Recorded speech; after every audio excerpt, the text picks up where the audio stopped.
The USS Defender cut through the Persian Gulf waters with the quiet confidence of American military might, 90,000 tons of naval supremacy. The afternoon sun beat down on the flight deck where sailors moved with practiced precision amid the scream of jet engines. Every motion choreographed, every position calculated. Until it wasn't. The first missile streaked across the cloudless sky, a Russian-caliber P-800 Onyx, leaving a trail of white vapor as it bore down on the destroyer. Alarms wailed across the deck. Men scrambled for defensive positions. Incoming bearing 035. The tactical officer's voice cracked over the comm system. Aegis Defense System failure, manual override. In the weapons control room, Captain James Mitchell froze. The ship's state-of-the-art defense grid flashed red across 6 monitors. His weapons officers hammered at keyboards, desperation evident in their movements. "Sir, targeting systems non-responsive," Lieutenant Parker shouted. 30 seconds to impact. The ship would be crippled. Hundreds would die. A figure moved silently across the room, a woman in standard-issue work utilities, unremarkable except for the quiet efficiency of her movements. She was a shadow among the panicked crew, someone whose presence registered only as an obstruction to be avoided. Without a word, she slipped behind the main weapons console, shouldering aside a young ensign. Her fingers flew across the keyboard with practiced precision, bypassing security protocols that should have taken authorization codes and senior officer clearance. The screens flickered, then stabilized. "What the hell are you?" Mitchell began. The woman's voice cut through the chaos level and commanding, "Tomahawk armed. Targeting solution acquired." She had already activated what should have been impossible, a manual firing sequence for the ship's primary defense system. "Fire," she said, pressing the launch key. The ship shuddered as the Tomahawk missile erupted from its vertical launch tube, rocketing skyward with a deafening roar. The crew watched in stunned silence as their missile intercepted the incoming threat in a spectacular mid-air explosion that lit up the Gulf sky. In the controlled chaos that followed, the woman's shirt rode up as she leaned across the console to stabilize secondary systems, revealing a latticework of scars across her lower back. Not random injury marks, but the distinctive pattern left by a specific type of proximity mine, the signature of a classified operation that had become the stuff of whispered legend among naval intelligence. Admiral William Hamilton stood in the doorway, his face draining of color as his eyes fixed on those scars. Recognition dawned immediately. "Lieutenant Commander Blackwood." He whispered the name falling from his lips like a ghost story. "Operation Kingfish." The woman straightened, turning to face the Admiral with eyes that had seen too much and forgotten nothing. "You were reported killed in action," Hamilton said, disbelief evident in his voice. 7 years ago." Elena Blackwood's expression remained perfectly neutral, the mask of someone who had spent years disappearing in plain sight. "Sometimes, Admiral," she replied quietly, "that's easier than explaining what really happened." 6 months earlier, Lieutenant Commander Elena Blackwood moved through pre-dawn darkness on the USS Defender's deck, the South China Sea air heavy with salt and tension. Her weathered hands worked efficiently loading Tomahawk missiles onto the launch rack, a task typically assigned to junior personnel. Each BGM-109 Tomahawk weighed nearly 3,500 pounds, with a range of 550 miles and a 1,000-pound warhead capable of precision strikes from hundreds of miles away. Elena handled them with methodical precision that suggested years of experience far beyond this menial assignment. The massive weapons slid into place under her guidance, each connection verified with the attention to detail that separated professionals from casualties in combat zones. Her movements were economical, wasting no energy, betraying nothing of the woman behind them. Nearby, a cluster of young officers huddled over steaming coffee cups, their laughter cutting through the morning stillness.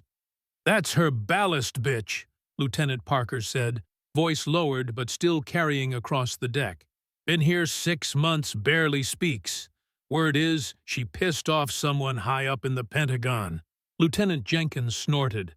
Why waste someone with rank on grunt work? Must have really screwed up somewhere. Elena never looked up, seemingly deaf to their comments.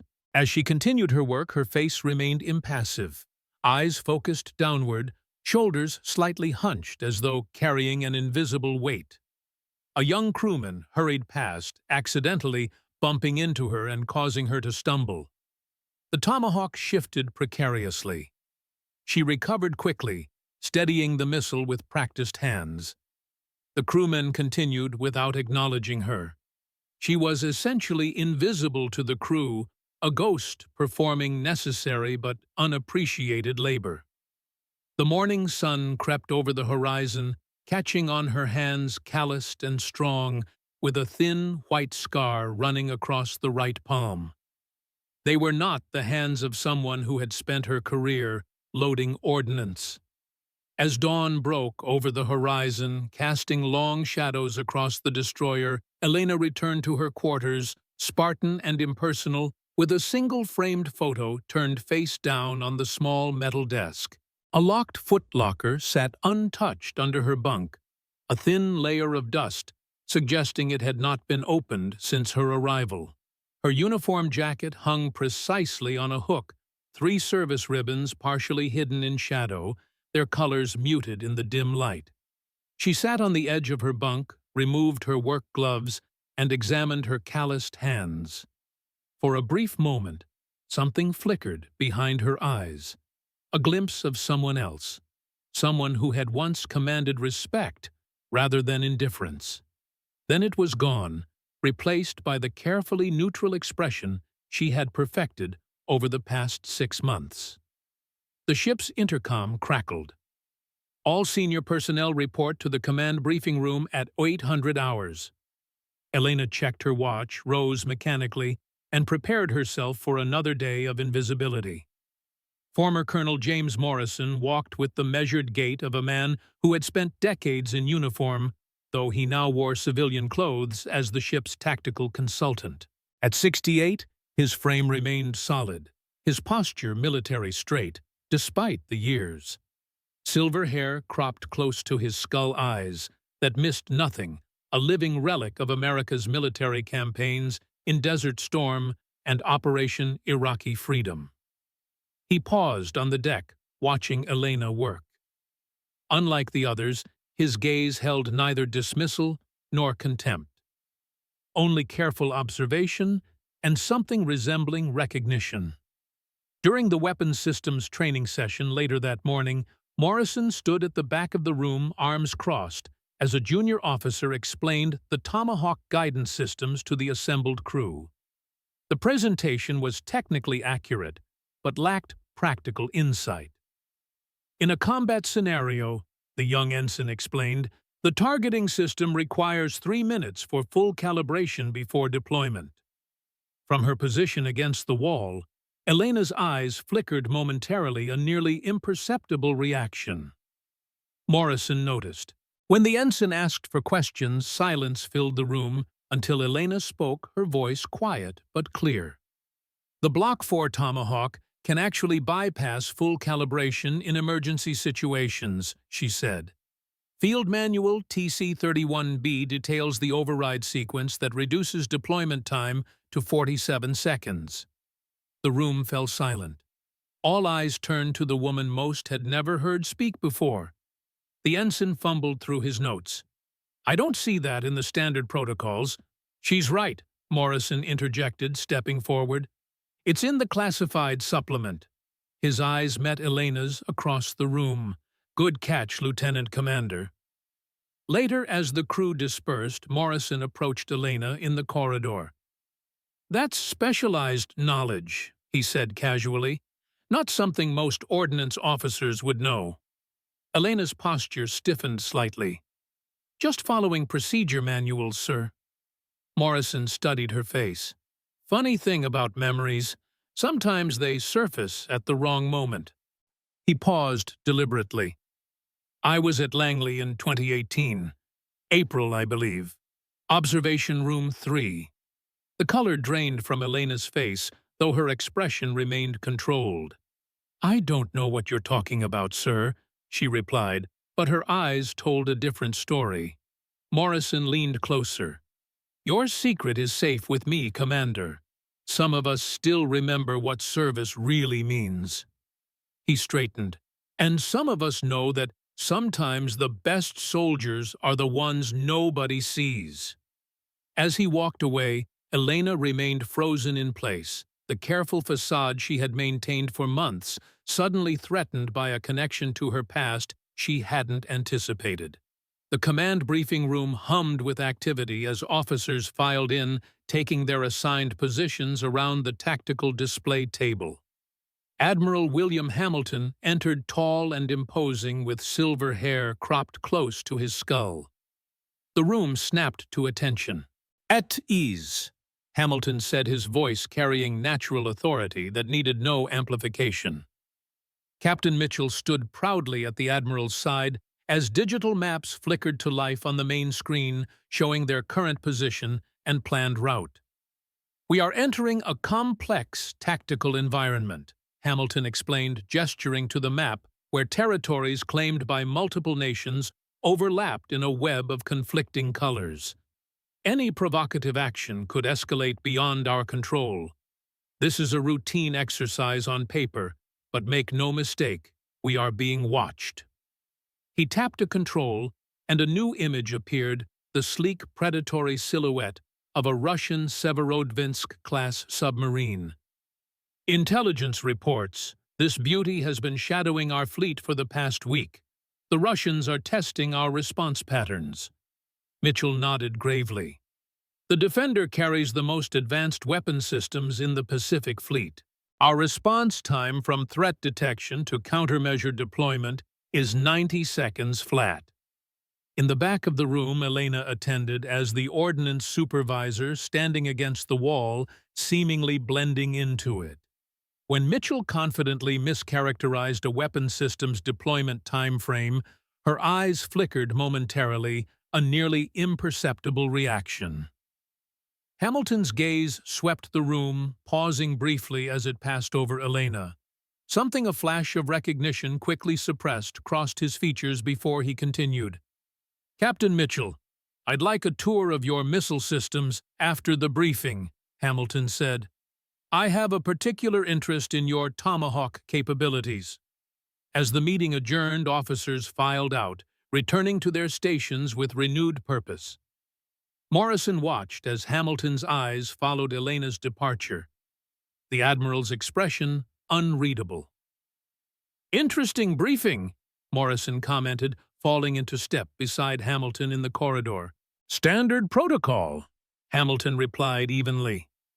That ordnance officer, Morrison said casually, Blackwood, seems to know her systems well. Hamilton's stride faltered almost imperceptibly. Just doing her job, I imagine. Funny thing about jobs, Morrison continued. Sometimes people end up in ones that don't match their qualifications. He paused. Berlin, 1989. You were there, weren't you, Admiral? During the fall of the wall, Hamilton's eyes narrowed. Ancient history, Colonel. History has a way of repeating itself, Morrison replied, his voice dropping, especially the parts we try to bury. Hamilton stopped, turning to face the older man. Some things are better left buried, Morrison, for everyone's sake. The Admiral's tone carried a warning. Keep your observations to yourself. As Hamilton walked away, Morrison's weathered face settled into grim determination. He'd recognized something in Elena Blackwood from the moment he'd seen her board the ship 6 months ago, the bearing of a commander trapped in the body of a subordinate, the careful movements of someone accustomed to being watched. And now Hamilton's reaction confirmed his suspicions. Whatever game was being played on the USS Defender, The pieces were far more valuable than anyone was admitting. Lieutenant Brian Hawkins moved through the ship's data center with the focused intensity that had earned him the position of intelligence officer despite his relative youth. His fingers flew across the keyboard accessing personnel files that should have been restricted. Blackwood, Elena M. Lieutenant Commander, Current Assignment Ordnance, Supervisor, USS Defender. Previous assignment, Weapons Specialist, USS Artemis. Hawkins frowned. The USS Artemis had been involved in a classified incident near the Strait of Hormuz 3 years ago, something that had never been fully explained in official channels. He dug deeper, but the file contained only the most basic information with large sections redacted or simply missing. His search for more information on the Artemis incident yielded little beyond the official statement, a training exercise gone wrong, resulting in multiple casualties. The details were classified beyond his clearance level. Later that day, Hawkins approached Morrison in the officers' mess. "Colonel, what do you know about Operation Kingfish?" he asked quietly. Morrison's fork paused halfway to his mouth. He set it down carefully. "Where did you hear that name?" "Just something I came across in some old files," Hawkins lied smoothly. Morrison studied the younger man. "Kingfish wasn't an operation. It was a call sign." He leaned forward. "During the late Reagan years, there was a program called Ghost Team Special Units, designed to counter KGB operations without official acknowledgement. If they succeeded, they didn't exist. If they failed," he shrugged, "they still didn't exist." And Kingfish? A ghost among ghosts. Team leader with an almost supernatural ability to predict enemy movements. Morrison's eyes grew distant. There were stories of covert extraction in Berlin, an impossible rescue in Beirut. Always the same pattern, against orders, against odds, always successful. What happened to this? Kingfish? Morrison's expression darkened. Official record says killed in action during a failed operation. But you know what they say about ghosts? Sometimes they don't know they're dead. As Hawkins walked away, Morrison watched him thoughtfully. The young intelligence officer was asking dangerous questions. Questions that could unravel carefully constructed narratives and potentially put Elena Blackwood in the crosshairs of people who had gone to great lengths to bury her past. In the weapons control room, Elena recalibrated missile tracking systems.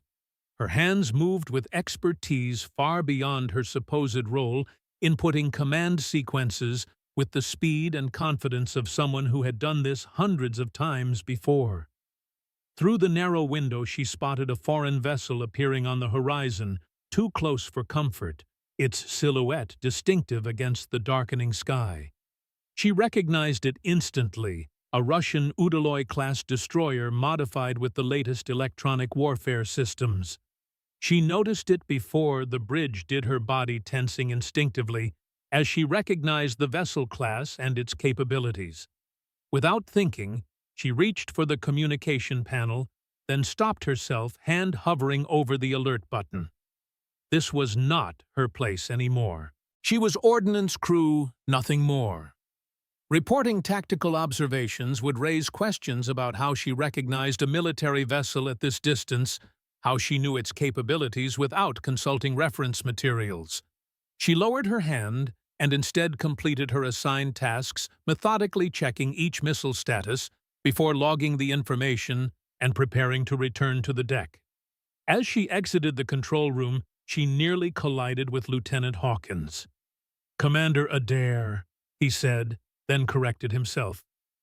"Lieutenant Commander Blackwood, I mean." She kept her eyes lowered, but her posture had suddenly shifted, a reflex from years of command that she couldn't entirely suppress. "There's a vessel approaching from the southwest," Hawkins said, studying her face. "Russian Udaloy-class destroyer. Unusual for them to operate this far from their established patrol routes." It was a test, Elena realized. He was fishing for confirmation that she possessed knowledge beyond her station. "I wouldn't know about patrol routes, sir," she replied carefully. "My concern is ensuring our weapon systems are properly maintained." Hawkins smiled slightly. "Of course, though I didn't specify it was Russian. Interesting that you knew that." Before she could respond, the ship's intercom announced elevated readiness status. All personnel were to prepare for possible engagement scenarios. "Duty calls," Hawkins said, still watching her with newfound interest. "Perhaps we'll continue this conversation later." As he walked away, Elena allowed herself a moment of concern. Lieutenant Hawkins was dangerously perceptive. If he continued digging, he might uncover truths that were better left buried for everyone's sake. By mid-afternoon, 3 Russian vessels had taken position at the edge of international waters, a carefully choreographed display of naval power designed to test American responses without triggering direct confrontation. On the bridge, Captain Mitchell reviewed the situation with his senior officers. "They're testing our resolve," he stated, studying the tactical display where 3 blinking icons represented the foreign ships. "Standard intimidation tactics. We'll maintain course and continue our exercises as planned." Lieutenant Hawkins nodded, but his expression revealed concern. "Sir, their positioning suggests coordinated surveillance. The pattern is consistent with pre-engagement protocols we've seen before." Mitchell dismissed the observation. "They're posturing, nothing more. Admiral Hamilton agrees." In the missile bay, Elena worked silently, but her mind processed the tactical situation with the precision of a battlefield commander. The Russian vessels weren't randomly positioned. They were establishing a triangulation pattern used specifically by the former KGB's naval units designed to channel an enemy vessel toward a predetermined engagement zone. Morrison found her there, his approach deliberately loud enough to announce his presence. "You see it too, don't you?" he asked without preamble. Elena continued her work, not looking up. "See what, sir? The Suvorov Formation, named after Admiral Suvorov, KGB tactical advisor during the Cold War. 3 ships positioned to create a funnel, driving the target toward a 4th unseen asset." Morrison leaned against a bulkhead. "I haven't seen that deployment since 1987, off the coast of Cuba." Elena's hands stilled momentarily. "I'm just Ordnance Crew Colonel." "Like hell you are," Morrison replied quietly. "I know what those scars on your back mean. Spetsnaz anti-personnel mine designed for maximum tissue damage with minimal fatality risk. They wanted whoever survived to remember the pain." Elena's head snapped up, eyes wide with shock. And something else, fear perhaps, or simply the surprise of being truly seen for the first time in years. "How? I trained operators for 30 years, Commander. I know what happens when someone like you gets put on ice." Morrison straightened. "Captain Mitchell is a good officer, but he doesn't understand what we're facing. These aren't routine Russian provocations. This is a hunting pattern." "And what exactly do you think they're hunting, Colonel?" Elena asked, her voice barely above a whisper. Morrison's eyes held hers. "Not what, Commander? Who?" The ship's alarm system cut through their conversation, a strident, pulsing sound that signaled immediate battle stations. Both of them tensed, years of training taking over. "Radar contact!" The announcement echoed through the ship. "Submarine surfacing bearing 270, Russian Severodvinsk class." "They're not just watching anymore," Morrison said grimly. "They're making a statement." Elena's expression hardened, the mask of indifference slipping to reveal the commander beneath. "They're recreating Hormuz," she said quietly. "Same tactical approach, same submarine class." "How would an ordnance officer know that?" Morrison asked, though his tone suggested he already knew the answer. Elena met his gaze steadily. Because I was there. The tension aboard the USS Defender ratcheted higher as the submarine's conning tower broke the surface water, cascading off its black hull. On the bridge, officers monitored communications while Captain Mitchell received a secure transmission from Fleet Command. "They're jamming our long-range comms," the communications officer reported. "Satellite uplink is degraded. We're on our own, sir." "Maintain defensive posture," Mitchell ordered. "No provocative actions." In the weapons bay, Elena worked frantically to repair a sudden malfunction in the missile loading system, a critical failure that couldn't be coincidental. Her hands moved with practiced urgency, bypassing damaged circuits and rerouting control systems. The hatch opened, and Admiral Hamilton entered with Captain Mitchell, their conversation halting abruptly as they noticed her presence.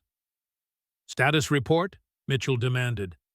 "Almost there, sir," Elena replied, voice strained as she wrestled with a stubborn coupling. "Primary launch system compromised, but I can get secondary control online in 3 minutes." As she leaned across the housing to reach a recessed circuit board, her uniform shirt rode up, revealing the latticework of scars across her lower back, distinctive marks that told a story no personnel file ever would. Admiral Hamilton froze color draining from his face as his eyes fixed on the scarring. "Everyone out," he ordered suddenly. "Captain Mitchell and I need the room." The technicians filed out, leaving only Elena Hamilton and a confused Mitchell. "Sir," Mitchell began. "Those scars," Hamilton said quietly, his voice barely audible over the ship's machinery. "Operation Kingfish." Elena straightened slowly, wiping grease from her hands with mechanical precision before turning to face them. Gone was the subservient posture, the downcast eyes. She stood at her full height, shoulders, square chin, lifted, transformation complete in an instant. "Hello, Admiral," she said, her voice changed too clear, commanding no longer muted. "You were reported killed in action," Hamilton said, disbelief evident in his tone. "Easier than explaining what happened," she replied quietly, "for everyone involved." Captain Mitchell looked bewildered eyes, darting between the Admiral and the woman he had barely noticed for 6 months. "Sir, I don't understand." Hamilton's demeanor transformed. The stern military man softened emotion breaking through his professional exterior. Slowly, deliberately, he raised his hand in a formal salute. "Captain Mitchell," he said, voice gaining strength, "you have Commander Elena Blackwood on your ship. 7 years ago, she commanded a covert extraction mission in the Strait of Hormuz. When their position was compromised, she used herself as bait to draw enemy fire away from 38 hostages and 14 wounded personnel." Mitchell's eyes widened as Hamilton continued. "Her tactical deception enabled the rescue craft to escape." He paused, swallowing hard. "The mission remains classified, but the 38 civilians she saved included my daughter." Elena remained stone-faced, her eyes revealing nothing, though something flickered behind them, a shadow of memories better left buried. The Joint Chiefs buried her record after her rescue because her methods violated protocol but saved everyone. They offered her a quiet discharge. She refused, said if she couldn't command, she would serve however she could. Mitchell looked stricken. "Why wasn't I informed?" "Because that was the agreement," Elena finally spoke. "I serve. No special treatment. No recognition." The ship suddenly shuddered as something impacted the water nearby. The unmistakable sound of a warning shot, a missile deliberately fired to land short of the vessel. "Bridge to Admiral Hamilton." The intercom crackled. "Multiple vessels approaching rapidly from the east. Russian communications requesting immediate response." All 3 officers instinctively tensed, years of training taking over. Mitchell moved immediately toward the exit, but paused, looking back at Elena with new eyes, truly seeing her for the first time. "Commander," he said, the title an acknowledgement of everything he had just learned. "Your presence on the bridge would be appreciated." It wasn't an order, but an invitation, a recognition of her expertise and experience. Elena hesitated only briefly before nodding. "After you, Captain." As they made their way rapidly through the ship's corridors toward the bridge, crew members pressed themselves against bulkheads to allow them passage, many doing double-takes at the sight of the ordinarily invisible ordnance officer striding purposefully alongside the captain and admiral. The ship's alarm systems wailed again as another impact rocked the water nearby, another warning shot. But Elena knew from experience that the third would not miss. They were out of time. Lieutenant Hawkins intercepted them just outside the bridge, his expression grave.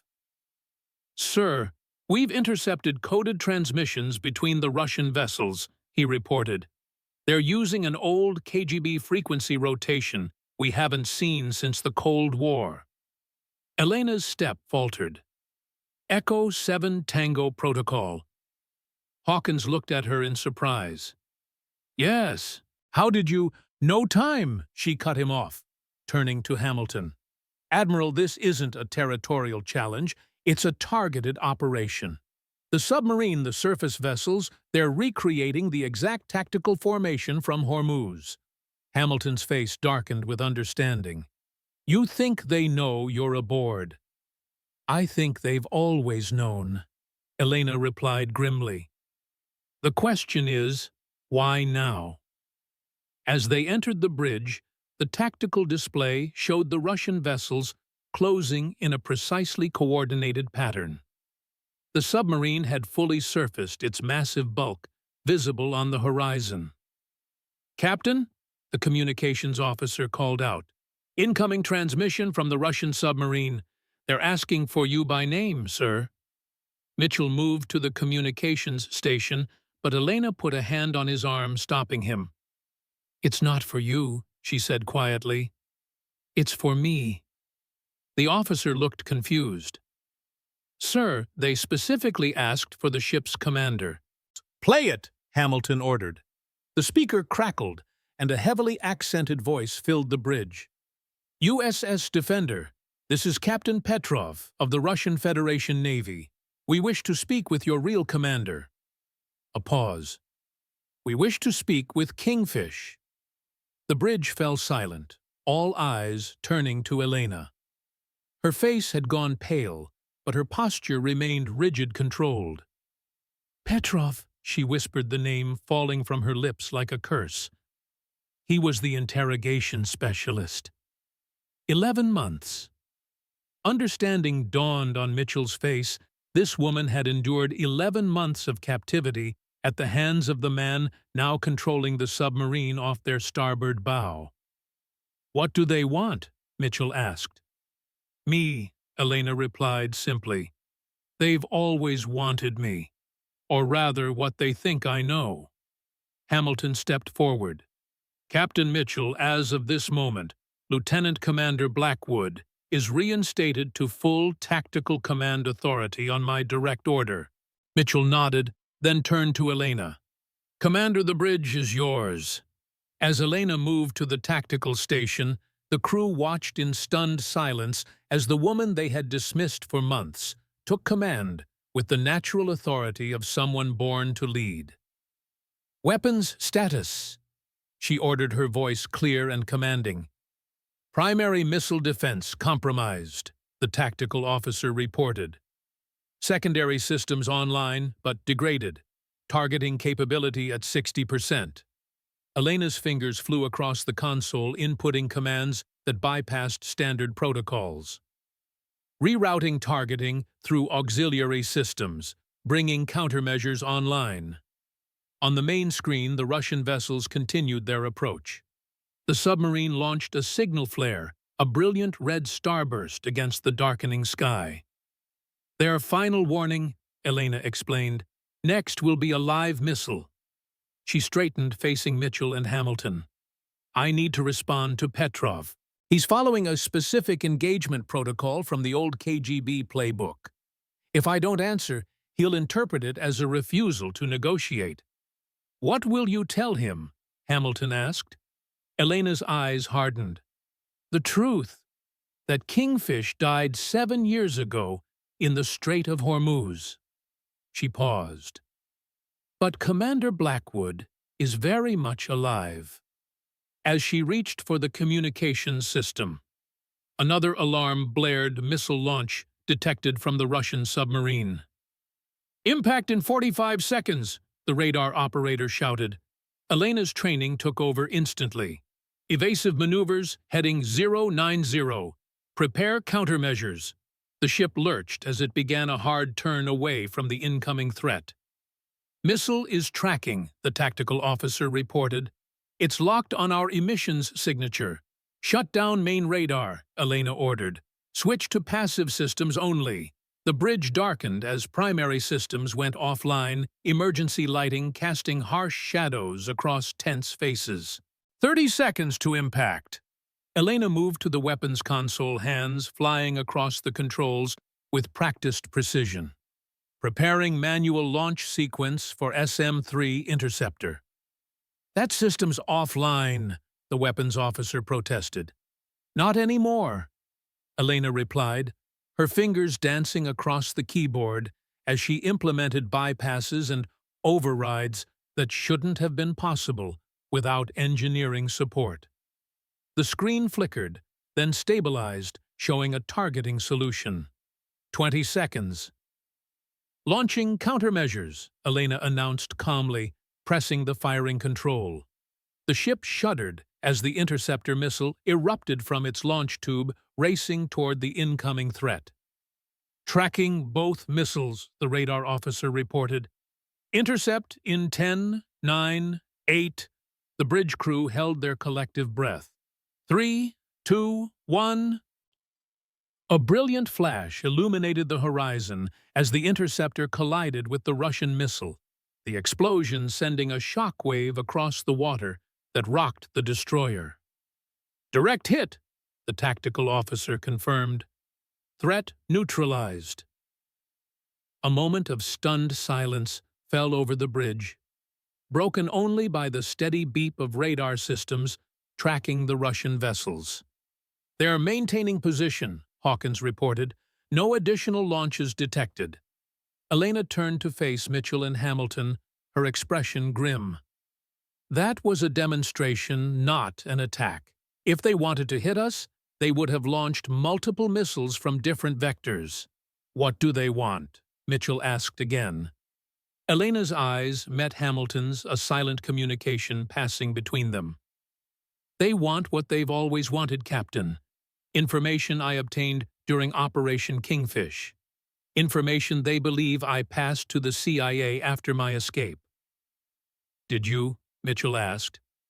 No, Elena replied softly. Because I never had it in the first place. Hamilton stepped forward. Kingfish was a ghost mission completely off the books. Elena's team was sent to extract hostages from a research facility in the Strait of Hormuz. What neither she nor her team knew was that those hostages had been working on a classified project from the Reagan era, something called Blackbird. What's Blackbird? Hawkins asked. That's what they spent 11 months trying to get me to tell them, Elena said, her voice steady, despite the weight of the memories. But I couldn't tell them what I didn't know. The communications officer interrupted. Sir, Russian commander requesting direct communication again. Mitchell looked to Elena, who nodded. Put it through. The bridge speakers crackled, and the same accented voice filled the room. Impressive shooting, Kingfish. You always were exceptional under pressure. The voice was smooth, almost conversational. Perhaps this is why you survived our conversations. Elena stepped forward, her face a mask of professional control despite the turmoil that must have raged beneath. This is Commander Elena Blackwood of the United States Navy, she replied, her voice unwavering. State your intentions, Captain Petrov. A low chuckle came through the speakers. After 7 years, you still pretend not to understand. Very well. We will speak plainly. You have something that belongs to us. The Blackbird access codes. I have no such information, Elena responded firmly. Then perhaps we should refresh your memory, Petrov replied. You have 1 hour to surrender yourself to our custody, or we will demonstrate our more persuasive capabilities on your vessel. The communication cut off abruptly, leaving the bridge in tense silence. He's bluffing, Mitchell said, though his voice lacked conviction. No, Elena replied quietly. He's not. The Russians have been developing specialized electromagnetic pulse weapons designed to disable electronic systems without causing physical damage. They could cripple this ship without firing a single conventional missile.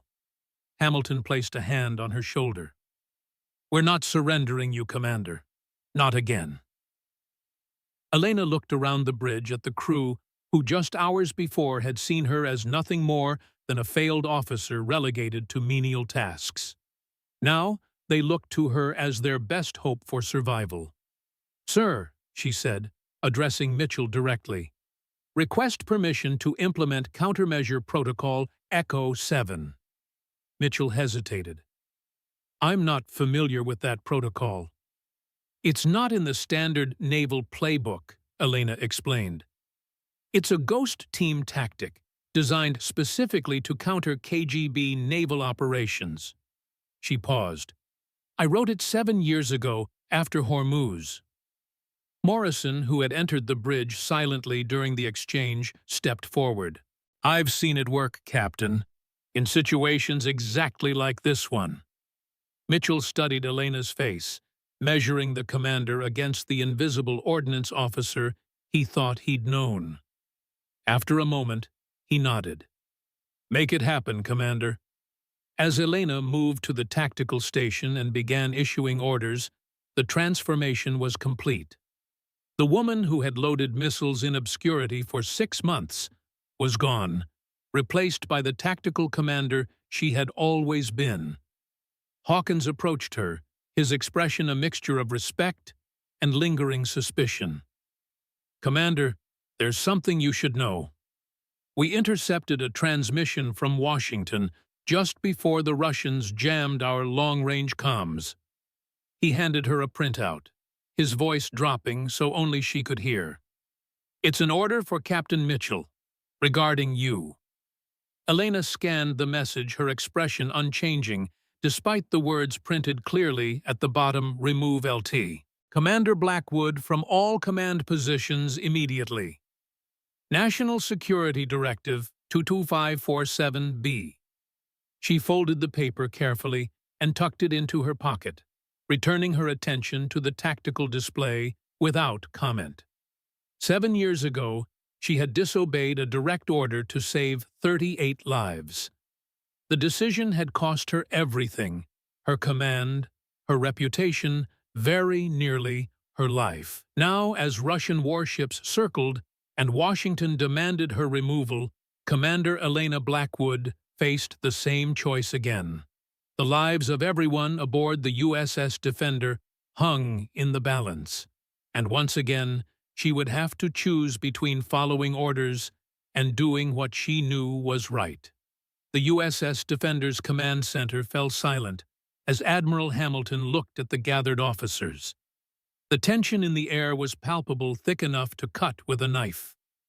Outside, the Russian vessels maintained their menacing formation, a steel trap waiting to spring shut. 7 years ago, Hamilton began, his voice measured and deliberate.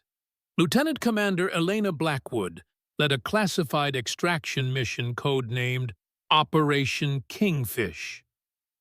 The tactical display behind him showed a satellite image of a nondescript facility nestled in the rugged coastline of the Strait of Hormuz. The structure appeared commercial, unremarkable, perfect cover for something meant to remain hidden. 38 American diplomats and intelligence personnel were being held in this facility, Hamilton continued. Intelligence indicated They would be moved within 24 hours to a location beyond our reach. Standard protocol dictated waiting for additional forces, a 12-hour delay. Elena stood perfectly still, her face a mask of professional detachment, though her eyes betrayed the weight of memory. Commander Blackwood made the decision to proceed with immediate extraction, using only the resources at her disposal, a 10-person ghost team with limited air support. Captain Mitchell studied Elena with newfound respect. 10 operators against what kind of opposition? Estimated 30 to 40 Russian special forces and local militia. Elena answered, her voice steady. The facility was a former oil processing plant, retrofitted as a forward intelligence gathering station. Multiple entry points, minimal structural cover. The room fell silent as the implications sank in. A suicide mission by any conventional tactical assessment. What Commander Blackwood didn't know, Hamilton continued, was that those hostages were more than diplomats. They were part of a joint intelligence operation investigating the possible resurrection of Project Blackbird, a classified weapons system developed during the Reagan administration. Morrison nodded grimly. Tactical nuclear devices small enough to be transported in a diplomatic pouch. The ultimate deniable weapon.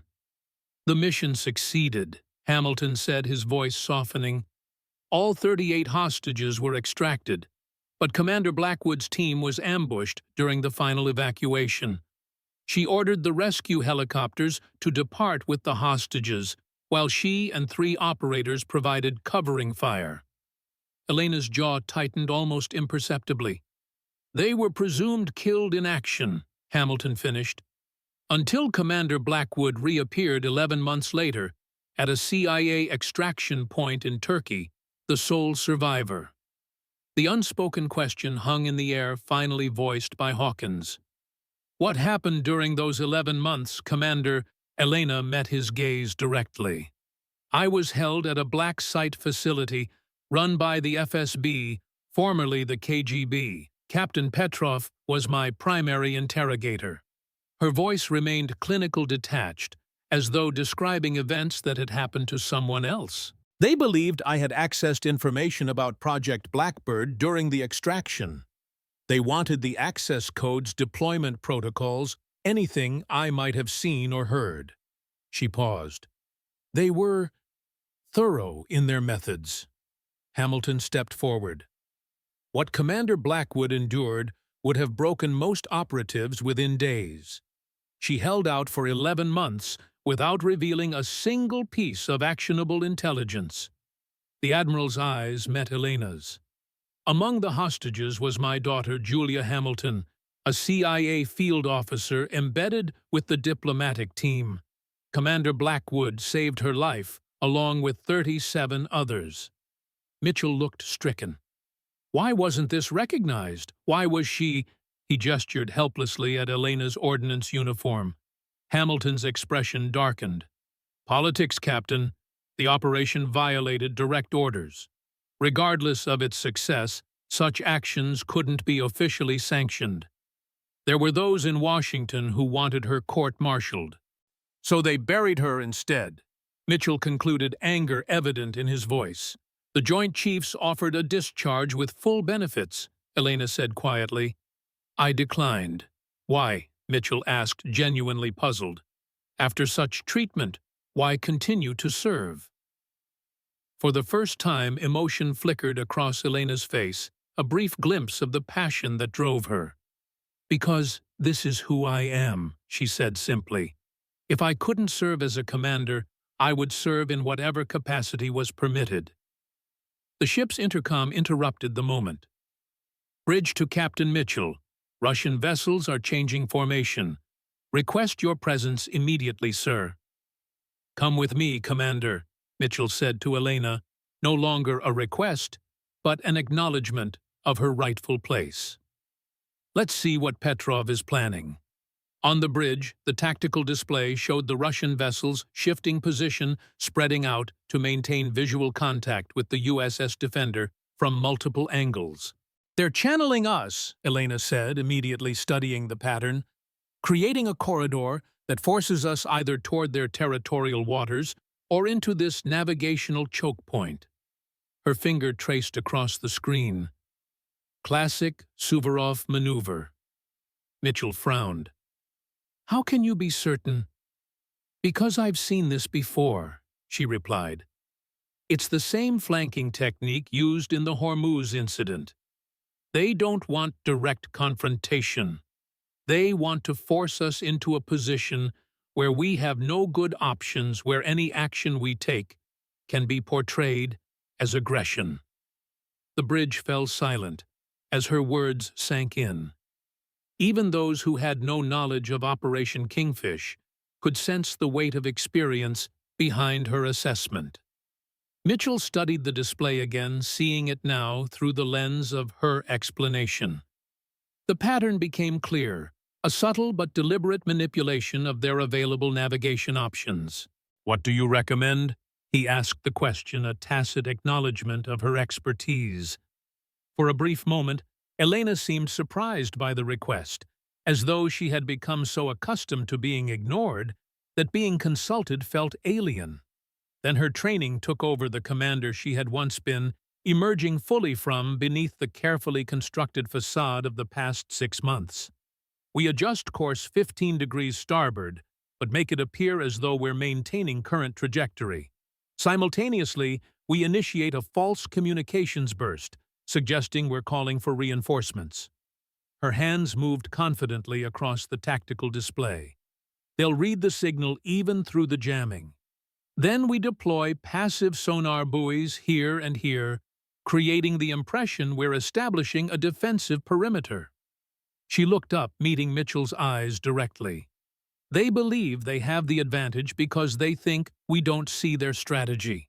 We turn that against them. Mitchell considered her proposal. It was unorthodox, deceptive, rather than directly confrontational, but it addressed the true nature of the threat they faced. After a moment, he nodded. "Make it happen," he ordered. The bridge erupted into coordinated activity as Mitchell relayed the plan to his officers. Elena stepped back, watching as her strategy was implemented, her expression betraying nothing of what she must be feeling at this unexpected return to a role she had thought forever lost to her. Admiral Hamilton moved to stand beside her, speaking quietly so only she could hear.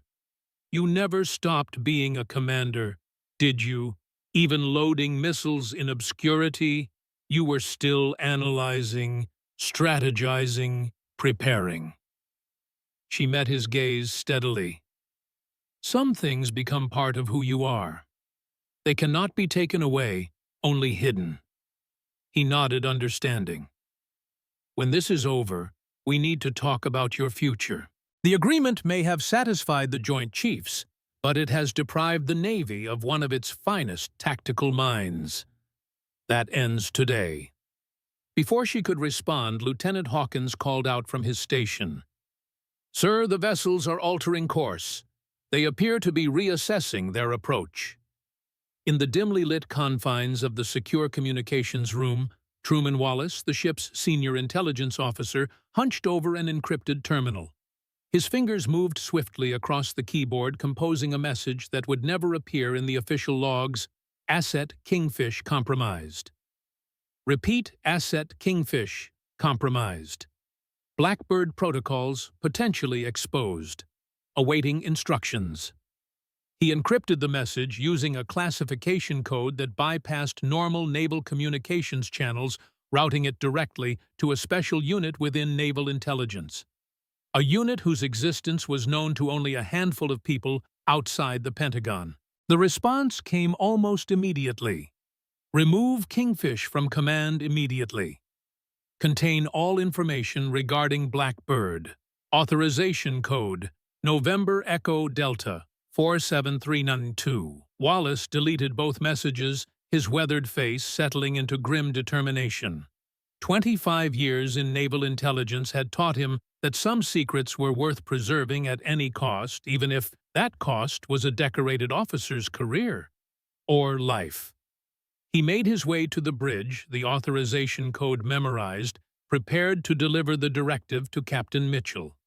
What happened after that would depend on how cooperative Commander Blackwood proved to be. The bridge of the USS Defender hummed with renewed purpose as Elena's strategy unfolded.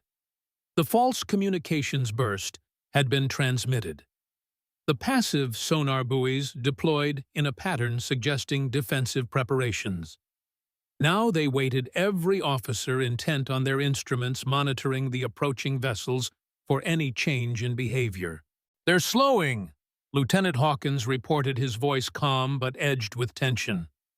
"Lead vessel is adjusting course, 2 degrees north." Mitchell nodded, eyes fixed on the tactical display. "Continue as planned. Maintain our adjusted heading, but keep the appearance of our original course."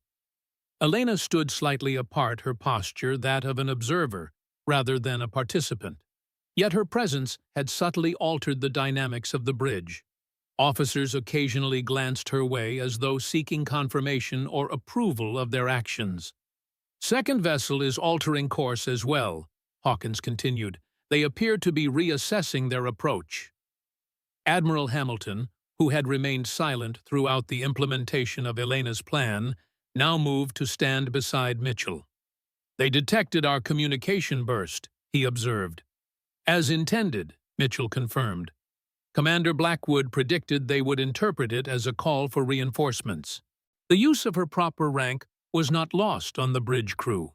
Whispers had already begun to circulate through the ship, fragments of information about Operation Kingfish, about the woman who had spent months loading missiles in obscurity while possessing tactical expertise that might now save them all. "All 3 vessels are now adjusting course," Hawkins reported. "They're breaking formation, moving to establish a wider perimeter." Elena took a step forward, studying the display intently. "They believe we're aware of their intentions. They're reassessing." For several tense minutes, the bridge remained silent, except for the necessary communications between officers manning their stations. Then, gradually, the pattern on the tactical display began to change. "Lead vessel is increasing distance," Hawkins said. "Second and third are following suit. They're withdrawing to beyond the 12-mile limit."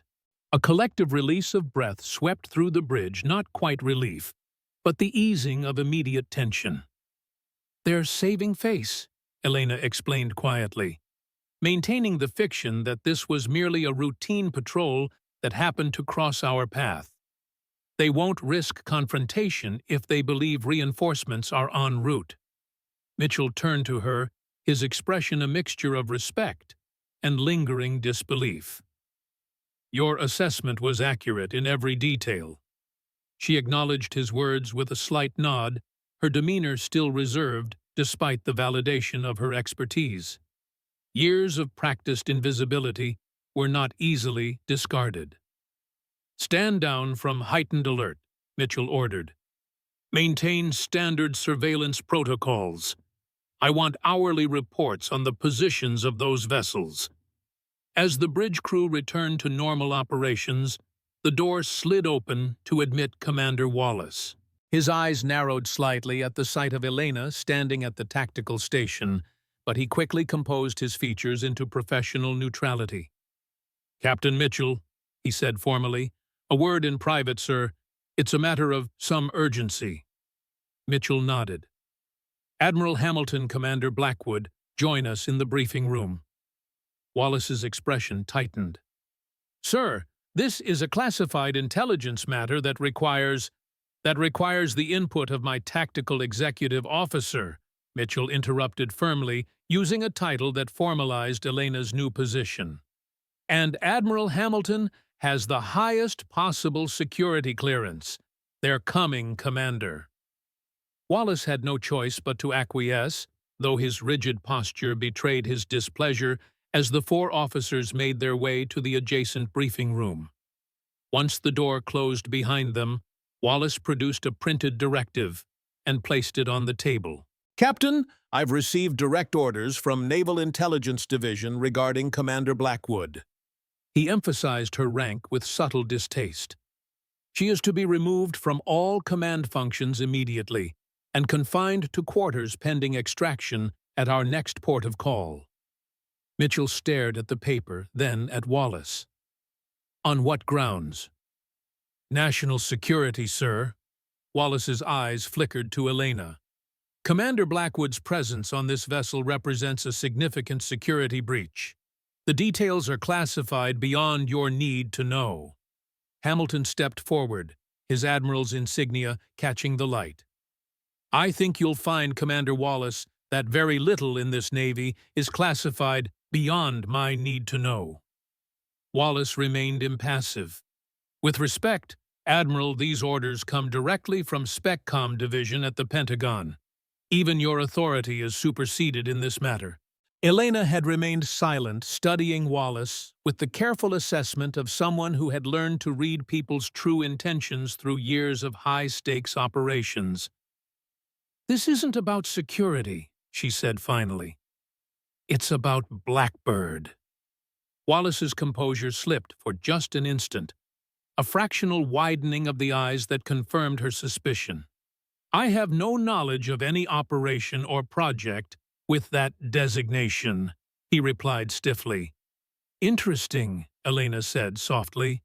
I never said it was an operation or project.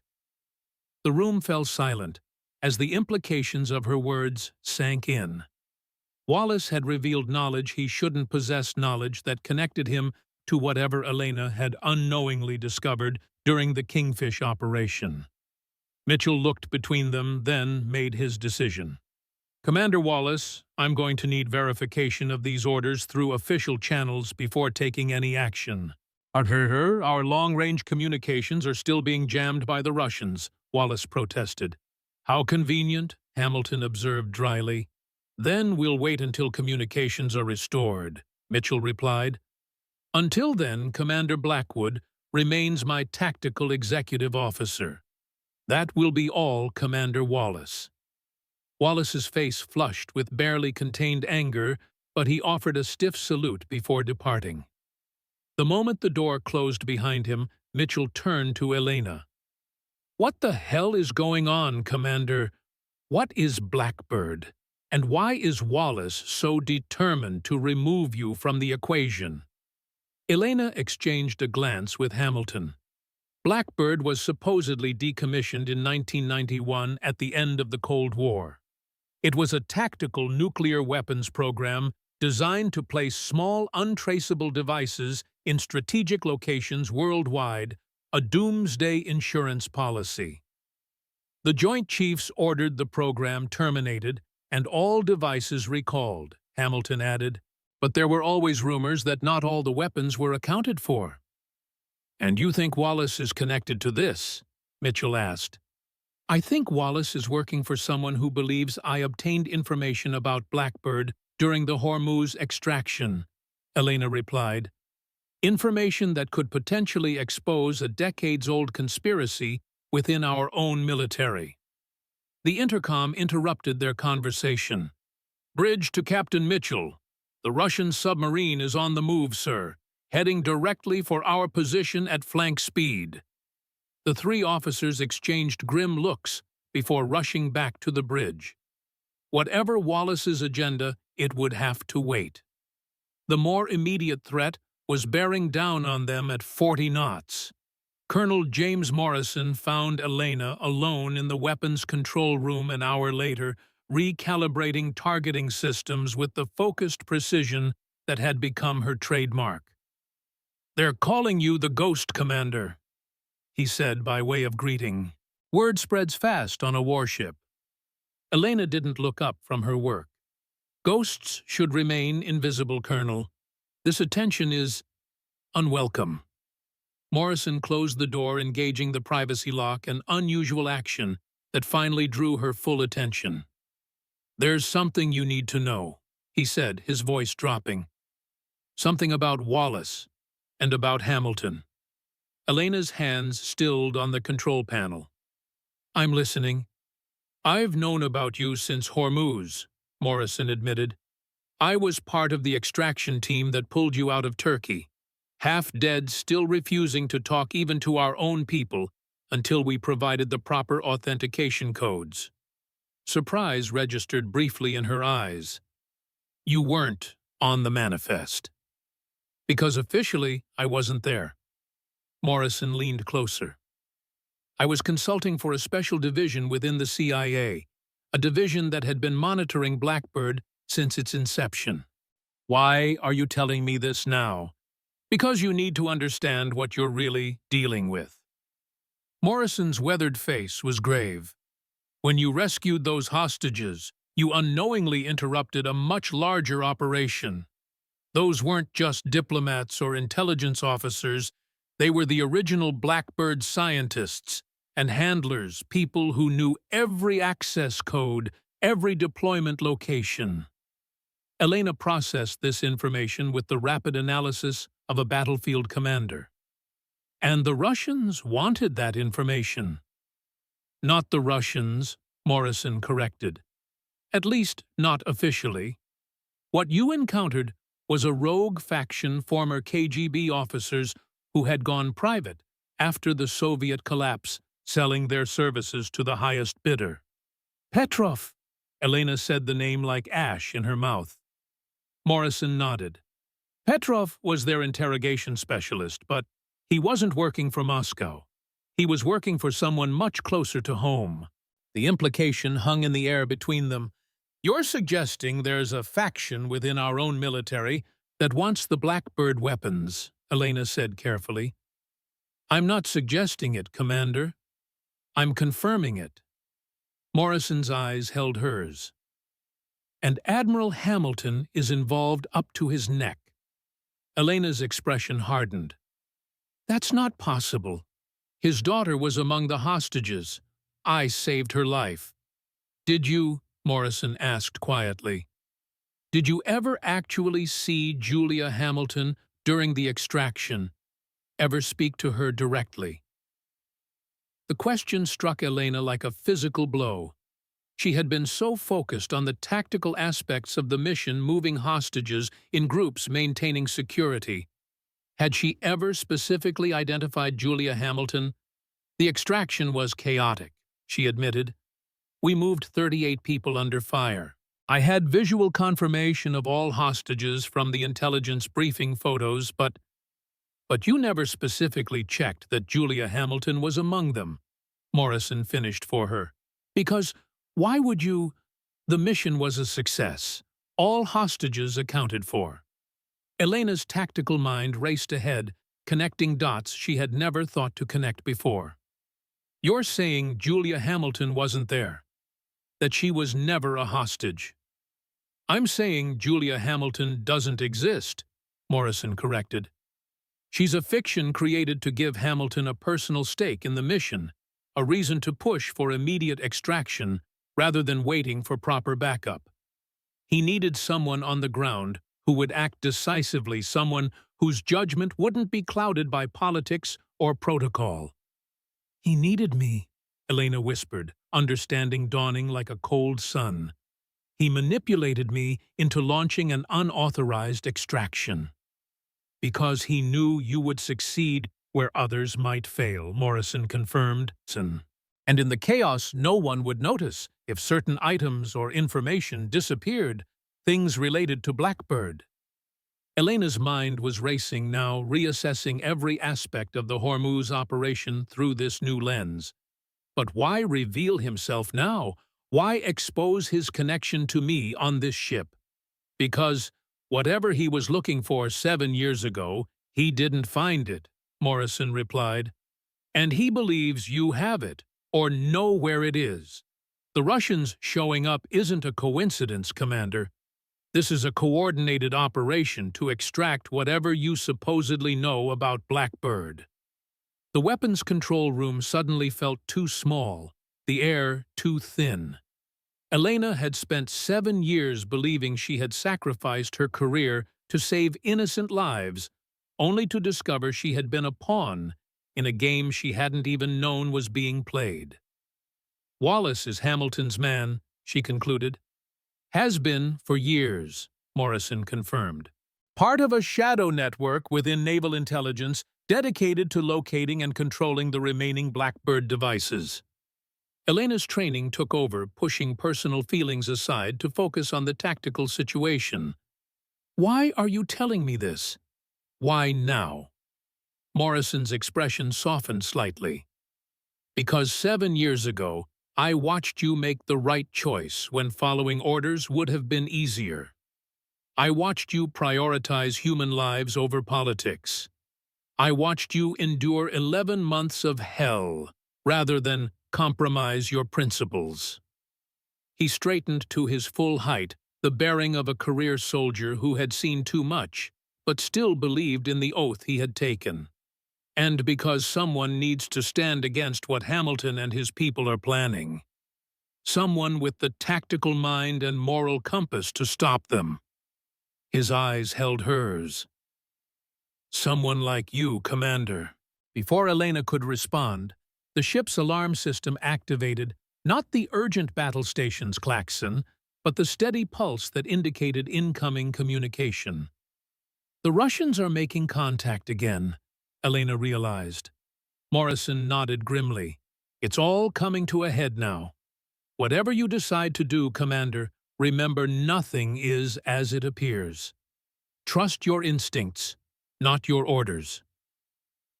As Elena hurried toward the bridge, her mind processed this new information with the disciplined analysis that had once made her one of the Navy's finest tactical commanders. If Morrison was right, she wasn't just facing the Russians or Wallace, she was caught in a decades-old conspiracy that reached to the highest levels of military command. And somehow unknowingly, she held the key to whatever they were all seeking. On the bridge, tension had ratcheted to a near breaking point. The Russian submarine had taken position directly in the USS Defender's path, its massive black hull breaching the surface in an unmistakable blockade. The 2 escort vessels had returned, positioning themselves to cut off any evasive maneuvers. "They're demanding direct communication with Commander Blackwood," Mitchell informed her as she entered. "Captain Petrov is becoming insistent." Elena noted Wallace standing near the communications station, his posture rigid, eyes following her every move. Hamilton stood by the tactical display, outwardly calm, but with a subtle tension in his shoulders that she now recognized as calculation rather than concern. "Put him through," she said, moving to the command station. The main screen flickered, revealing the interior of the Russian submarine's control room. In the center stood Captain Petrov, a tall, lean man with steel-gray hair and the cold eyes of a predator. His face bore the distinctive scar of a knife wound across his left cheek, a souvenir from some long-ago encounter. "Commander Blackwood," he said, his accent precise and cultured. "How good to see you again. You are looking well for someone who endured such intensive hospitality." Elena's expression remained perfectly neutral, betraying none of the visceral reaction his voice triggered, memories of pain, of darkness, of endless questioning. "State your purpose, Captain Petrov," she replied evenly. "Your vessels are in violation of international waters and are directly impeding a United States naval vessel." Petrov smiled thinly. "Always so formal, Commander. Very well. My purpose is simple: to complete the conversation we began 7 years ago. The one about Blackbird." From the corner of her eye, Elena saw Wallace stiffen while Hamilton remained carefully impassive. "I have nothing to tell you about any project with that name," she responded, the denial automatic after years of repetition. "Perhaps not consciously," Petrov conceded. "But we both know the human mind preserves information in many ways, some beyond our conscious access." His smile widened slightly. "I have specialists aboard who are eager to continue our exploration of your particular memory architecture." Mitchell stepped forward, anger evident in his bearing. "That sounds remarkably like a threat against a United States naval officer captain." Merely a professional invitation, Petrov replied smoothly. Commander Blackwood possesses information vital to Russian national security. Information obtained during an illegal incursion into a Russian protected facility. The facility was on Iranian soil, Elena countered, and the personnel being held were American citizens under diplomatic protection. Details, Petrov dismissed with a wave. What matters is that during your visit you accessed secure terminals containing classified information. Whether you remember it or not is irrelevant. The information is there in your remarkable mind. Hamilton finally spoke, his voice carrying the full weight of his rank. Captain Petrov, whatever grievance you believe you have with Commander Blackwood, this is neither the time nor the place to address it.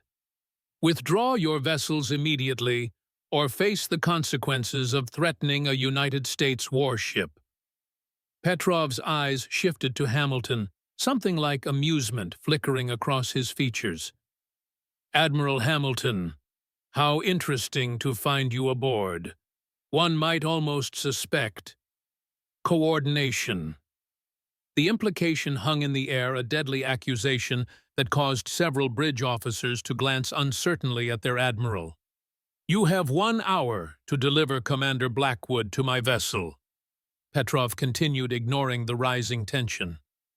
After that, we will be forced to take more direct action. His eyes returned to Elena. 1 hour, Commander, for old times' sake.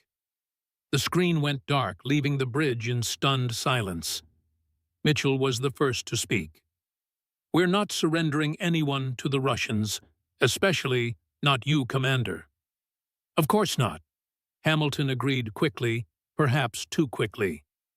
We need to contact the fleet, request immediate reinforcement. Communications are still being jammed, Hawkins reported from his station. We're on our own, sir. Elena studied the tactical display, mind racing through scenarios, calculating odds and outcomes with the precision that had once made her ghost team legendary. They're bluffing, she said finally. Petrov knows the political cost of firing on a U.S. warship would be too high. This is psychological warfare, his specialty. I wouldn't be so certain, Wallace interjected. Our intelligence suggests the Russians have been testing a new class of electromagnetic pulse weapon capable of disabling our electronics without causing physical damage. They could effectively cripple this ship without firing a conventional shot. Elena noted the precision of his intelligence, too specific, too convenient. Another piece of the puzzle Morrison had outlined. Commander Wallace is right, Hamilton said, his voice carrying the weight of command. We can't risk the entire ship. Perhaps there's a third option. He turned to Elena. A temporary exchange, you go aboard their vessel under strict protocols with continuous communication and a security detail standing by. Mitchell looked stunned. Admiral, with all due respect, that's completely out of the question. We don't surrender our people. Ever. It wouldn't be surrender, Hamilton argued. It would be a tactical pause, buying time while we attempt to restore communications with the fleet. Lena watched this exchange with new understanding. Hamilton wasn't simply making a tactical suggestion, he was maneuvering her exactly where Petrov wanted her. Where they both wanted her. Captain Mitchell is right, she said firmly. We don't negotiate with threats.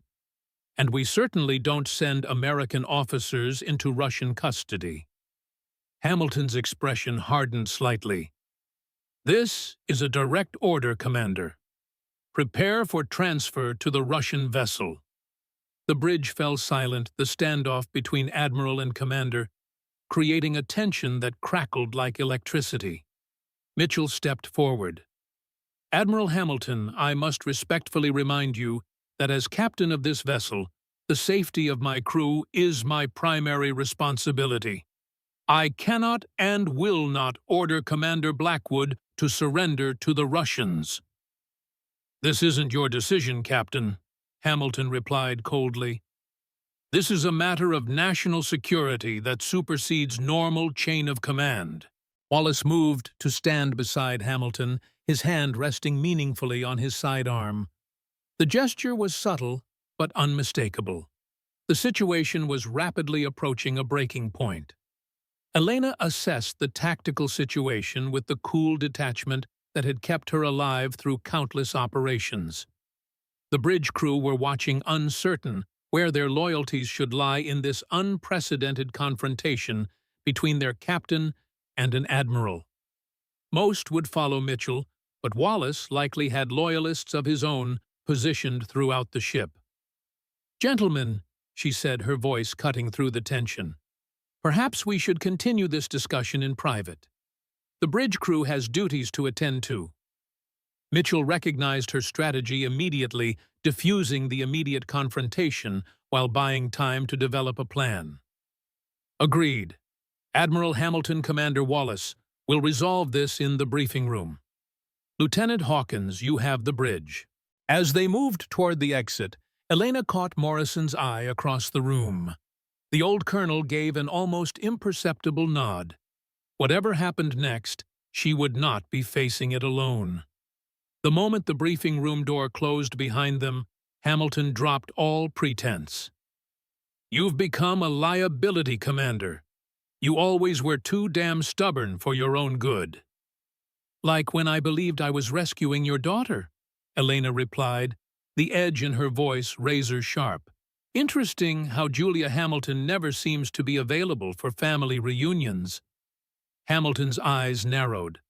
"Morrison," he concluded, "always sticking his nose where it doesn't belong." "What exactly are you after, Admiral?" Mitchell demanded. "What is Blackbird, and why are you working with the Russians to get it?" "I'm not working with the Russians, Captain," Hamilton corrected.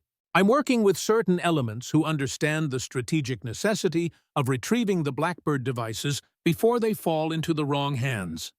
"Elements like Captain Petrov?" Elena asked, a former KGB interrogation specialist now working as a private contractor. "Petrov goes where the money is," Hamilton acknowledged.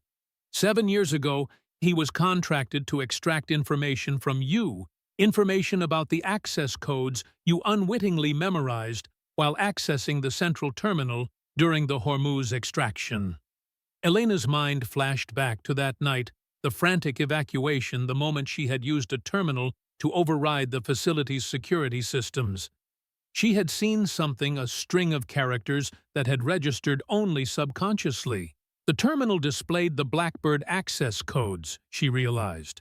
But I never consciously processed them. "Exactly," Hamilton confirmed. "But they're there buried in your subconscious. Petrov's specialists have developed techniques to extract such information, unpleasant but effective." "You set me up," Elena said, the truth finally crystallizing. "The entire Hormuz operation was designed to get someone inside that facility to access those terminals." "We needed those codes," Hamilton replied unapologetically. "The Blackbird devices are still out there, Commander. 30 tactical nuclear weapons hidden in strategic locations around the world. The Russians have been hunting them for years. If they find even one before we do—" "So you sacrificed my team," Elena said, her voice dangerously quiet. "You sent us in without proper backup, knowing the odds, because you needed someone to access that terminal." "I selected you because you were the best," Hamilton countered. "Because I knew if anyone could pull it off, it would be Kingfish and her ghost team. And I was right. You got the hostages out." "While losing my entire team," Elena finished. "Convenient how that worked out." Wallace stepped forward, impatience evident in his bearing. "This history lesson is fascinating, but we have more immediate concerns. The Russians want Blackwood, and one way or another, they're going to get her." Mitchell moved to stand beside Elena, his position making his allegiance clear. "They'll have to go through me first." "Don't be dramatic, Captain," Hamilton said dismissively. "No one wants unnecessary casualties." Commander Blackwood will accompany us to the Russian vessel where specialists will extract the Blackbird codes. Once that's done, she'll be returned unharmed. Like last time, Elena asked quietly. 11 months of unharmed extraction techniques. That was unfortunate, Hamilton acknowledged without a trace of genuine regret. Petrov exceeded his mandate. This time, the procedure will be quick and controlled. Mitchell's hand moved subtly toward his sidearm. This isn't happening, Admiral. Not on my ship. Wallace drew his weapon with practiced speed, training it on Mitchell. Don't make this worse than it needs to be, Captain. The standoff had reached its breaking point. Admiral against Captain Intelligence Officer, against Commander with Elena, at the center of a conspiracy 7 years in the making. The ship's alarm system shattered the moment the urgent klaxon signaling imminent threat. The intercom crackled. Captain, to the bridge, Russian vessels are launching missiles. The 4 officers froze, then moved as one toward the door. Momentary enemies united by the greater threat to their ship and crew. As they raced back to the bridge, Elena's mind shifted into the combat mode that had once made her legend among ghost teams. Whatever Hamilton's agenda, whatever secrets she might unknowingly hold the immediate priority, was clear, saving the USS Defender and her crew from the missiles now streaking toward them. The personal reckonings would have to wait. War had come to the South China Sea, and Commander Elena Blackwood was about to demonstrate why she had once been called the finest tactical mind in the Navy. The bridge door slid open, revealing a tactical display awash in red as multiple missile tracks converged on their position. Impact in 60 seconds, Hawkins reported tensely. Aegis defense system still compromised. Elena moved to the weapons console without hesitation, shouldering aside the young officer stationed there. Her fingers flew across the controls, bypassing safety protocols, accessing systems that should have been locked behind multiple authorization codes. Commander Blackwood is relieved of duty, Hamilton announced, his voice carrying across the bridge. This is a direct order. Remove her from that console immediately. The bridge crew hesitated, caught between conflicting authorities, as the missile tracks grew ever closer on the tactical display. Mitchell made his decision. Belay that order. Commander Blackwood has the con. All personnel will follow her instructions without question. He turned to Hamilton, his expression resolute. Admiral, with all due respect on this ship, my word is final. Elena didn't look up, her focus absolute, as she reconfigured the ship's defensive systems. Rerouting power to secondary targeting array. Activating manual intercept protocol. The seconds ticked down as she worked the fate of everyone aboard hanging in the balance. Missiles at 30 seconds to impact. Hawkins reported, his voice steady, despite the imminent threat. On the main screen, the Russian submarine remained on the surface, its presence a dark promise of further escalation. Elena completed her adjustments, then looked up at Mitchell. Captain, I need your authorization code to unlock the emergency defense protocol. Mitchell didn't hesitate. Authorization, Mitchell Alpha 79 Tango. As Elena entered the code, Hamilton stepped forward. Captain Mitchell, you are hereby relieved of command for insubordination during combat operations. Mitchell didn't flinch. Noted, Admiral. We can discuss my court-martial after we survive the next 30 seconds. Elena activated the modified defense system, her movements precise despite the pressure. Countermeasures deployed. Brace for possible impact. The bridge crew held their collective breath as the tactical display showed their hastily deployed countermeasures racing to intercept the incoming missiles. 10 seconds to impact, Hawkins counted down. 5, 4, 3... The main screen lit up with a series of brilliant flashes as the countermeasures connected with their targets, detonating the Russian missiles safely away from the ship.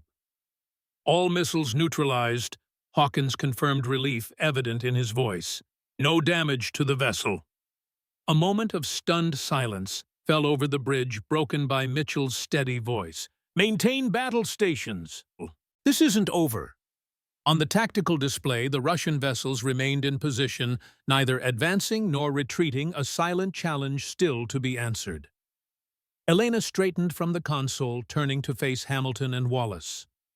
The bridge crew watched the air thick with tension as the command structure of their vessel fractured before their eyes. "Admiral Hamilton," she said, her voice clear and carrying to every corner of the bridge, "I believe it's time we finished our conversation about Blackbird and about what really happened 7 years ago in the Strait of Hormuz." Hamilton's face hardened, his eyes cold as Arctic ice. "You're making a serious mistake, Commander." "No," Elena replied with quiet certainty. "For the first time in 7 years, I'm finally seeing things clearly." She turned to Mitchell. "Captain, I recommend we prepare for a potential boarding action. The Russians won't give up easily, and neither will those within our own ranks who want the Blackbird codes." Mitchell nodded, understanding the subtle warning. "Agreed, Commander. Lieutenant Parker, secure all sensitive areas of the ship. Lieutenant Jenkins, prepare a security detail. No one moves through this vessel without proper authorization."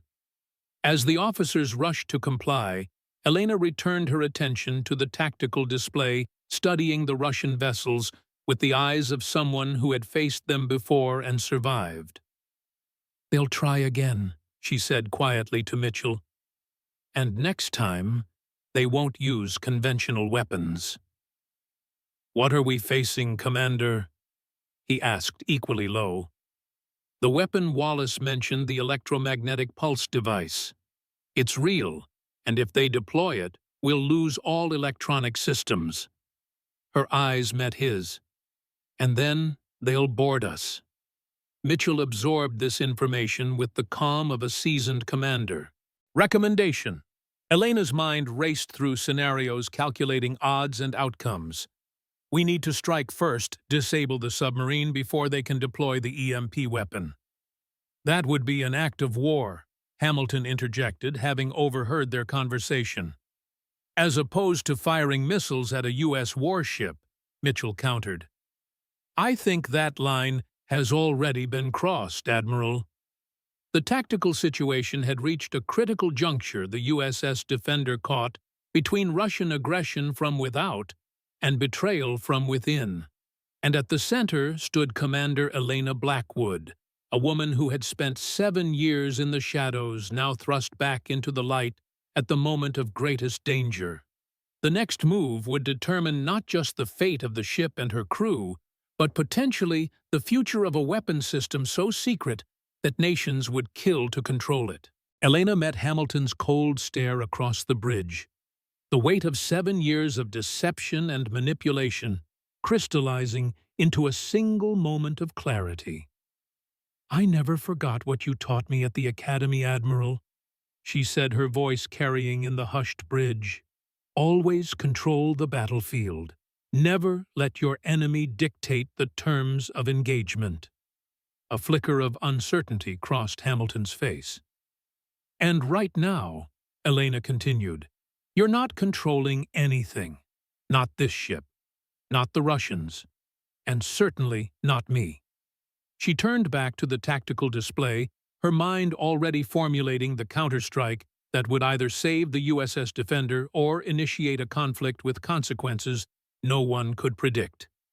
The final confrontation was approaching, and Commander Elena Blackwood, the ghost of Operation Kingfish, was finally ready to face it on her own terms. The bridge of the USS Defender had transformed into a silent battlefield. No shots fired, no blood spilled, but the lines were clearly drawn. On one side stood Captain Mitchell, Commander Blackwood, and the majority of the bridge crew. On the other, Admiral Hamilton and Commander Wallace, their authority undermined, but their threat still very real. "Captain Mitchell," Hamilton said, his voice tight with controlled anger, I am giving you one final opportunity to follow direct orders from a superior officer. Surrender Commander Blackwood to my custody immediately." Mitchell stood his ground, shoulders square, chin lifted in defiance. "With all due respect, Admiral, I believe your orders are compromised by personal interests that may run counter to the security of this vessel and the United States Navy." "That's mutiny, Captain," Wallace warned, his hand still resting on his holstered sidearm. "No," Mitchell countered. "It's judgment. The kind of judgment we're expected to exercise when the chain of command is compromised." He turned to Hamilton. "Admiral, you've admitted to manipulating a covert operation for purposes you've yet to fully disclose. You've collaborated with a known Russian operative, and now you're attempting to surrender an American officer to foreign custody." The bridge crew watched this unprecedented confrontation in stunned silence. For most, this was a scenario no training had prepared them for. Senior officers in open conflict, the very structure of military authority fracturing before their eyes.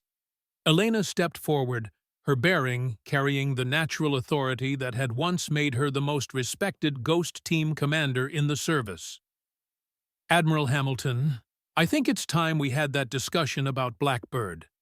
The full discussion with everyone present." Hamilton's eyes narrowed, calculating his options. The tactical display behind him showed the Russian vessels maintaining their position, a silent, waiting threat. "This isn't the time or place, Commander," he replied coldly. "I disagree," Elena said, her voice carrying to every corner of the bridge.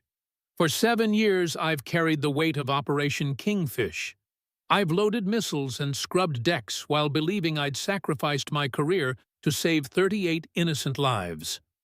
Her eyes locked with Hamilton's. "But that was never the whole truth, was it?" She turned to address the bridge crew directly. "7 years ago, I led a ghost team into a Russian-controlled facility in the Strait of Hormuz. We were told 38 American diplomats and intelligence officers were being held hostage, including Admiral Hamilton's daughter." The crew listened rapt as the classified history unfolded before them. The mission succeeded, but at a terrible cost. My entire team was lost, or so everyone believed. I was captured and held for 11 months by the man currently commanding that submarine.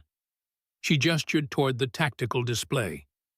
"Captain Petrov specializes in information extraction.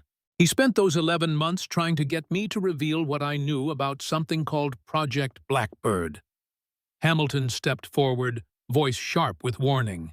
"Commander, you are disclosing classified information to personnel without clearance." "They're about to die for that information, Admiral," Elena countered. "I think that earns them clearance."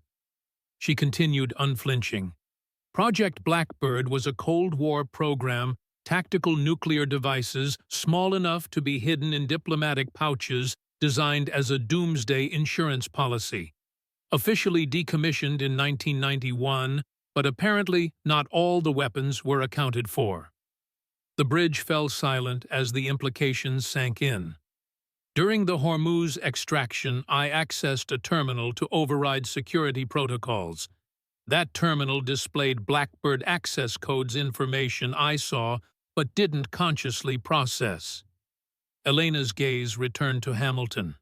"The entire mission was a setup. There was no Julia Hamilton.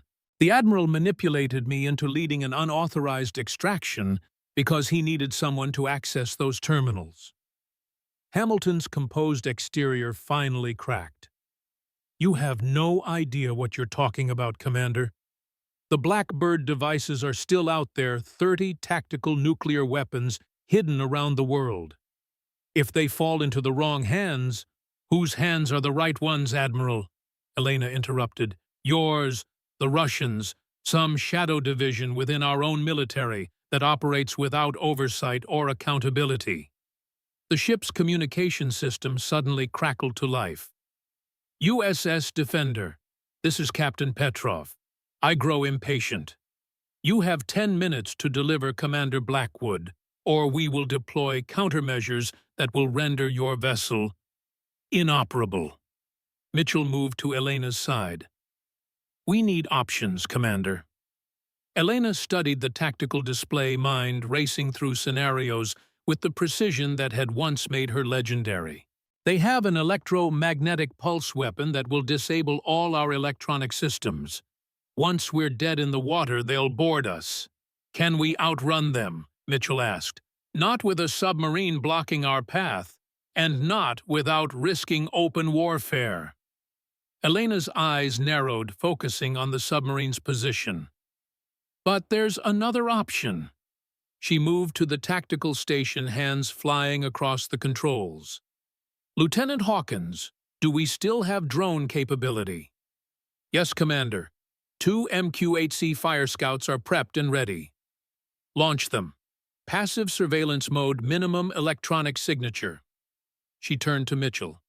Captain, I need to speak with Colonel Morrison immediately. Mitchell nodded to a junior officer who hurried from the bridge. What are you planning? Hamilton demanded. Elena ignored him, continuing her work at the tactical station. Lieutenant Parker, I need a full inventory of operational Tomahawks with non-standard payloads. We have 4 TLAMD cruise missiles with specialized electronic warfare packages, Parker replied after checking his console. Perfect. Elena looked up as Morrison entered the bridge, his weathered face grim with determination. Colonel, you once mentioned a countermeasure to Russian EMP technology, something from your Cold War days. Morrison nodded slowly, understanding dawning in his eyes. Operation Blacklight.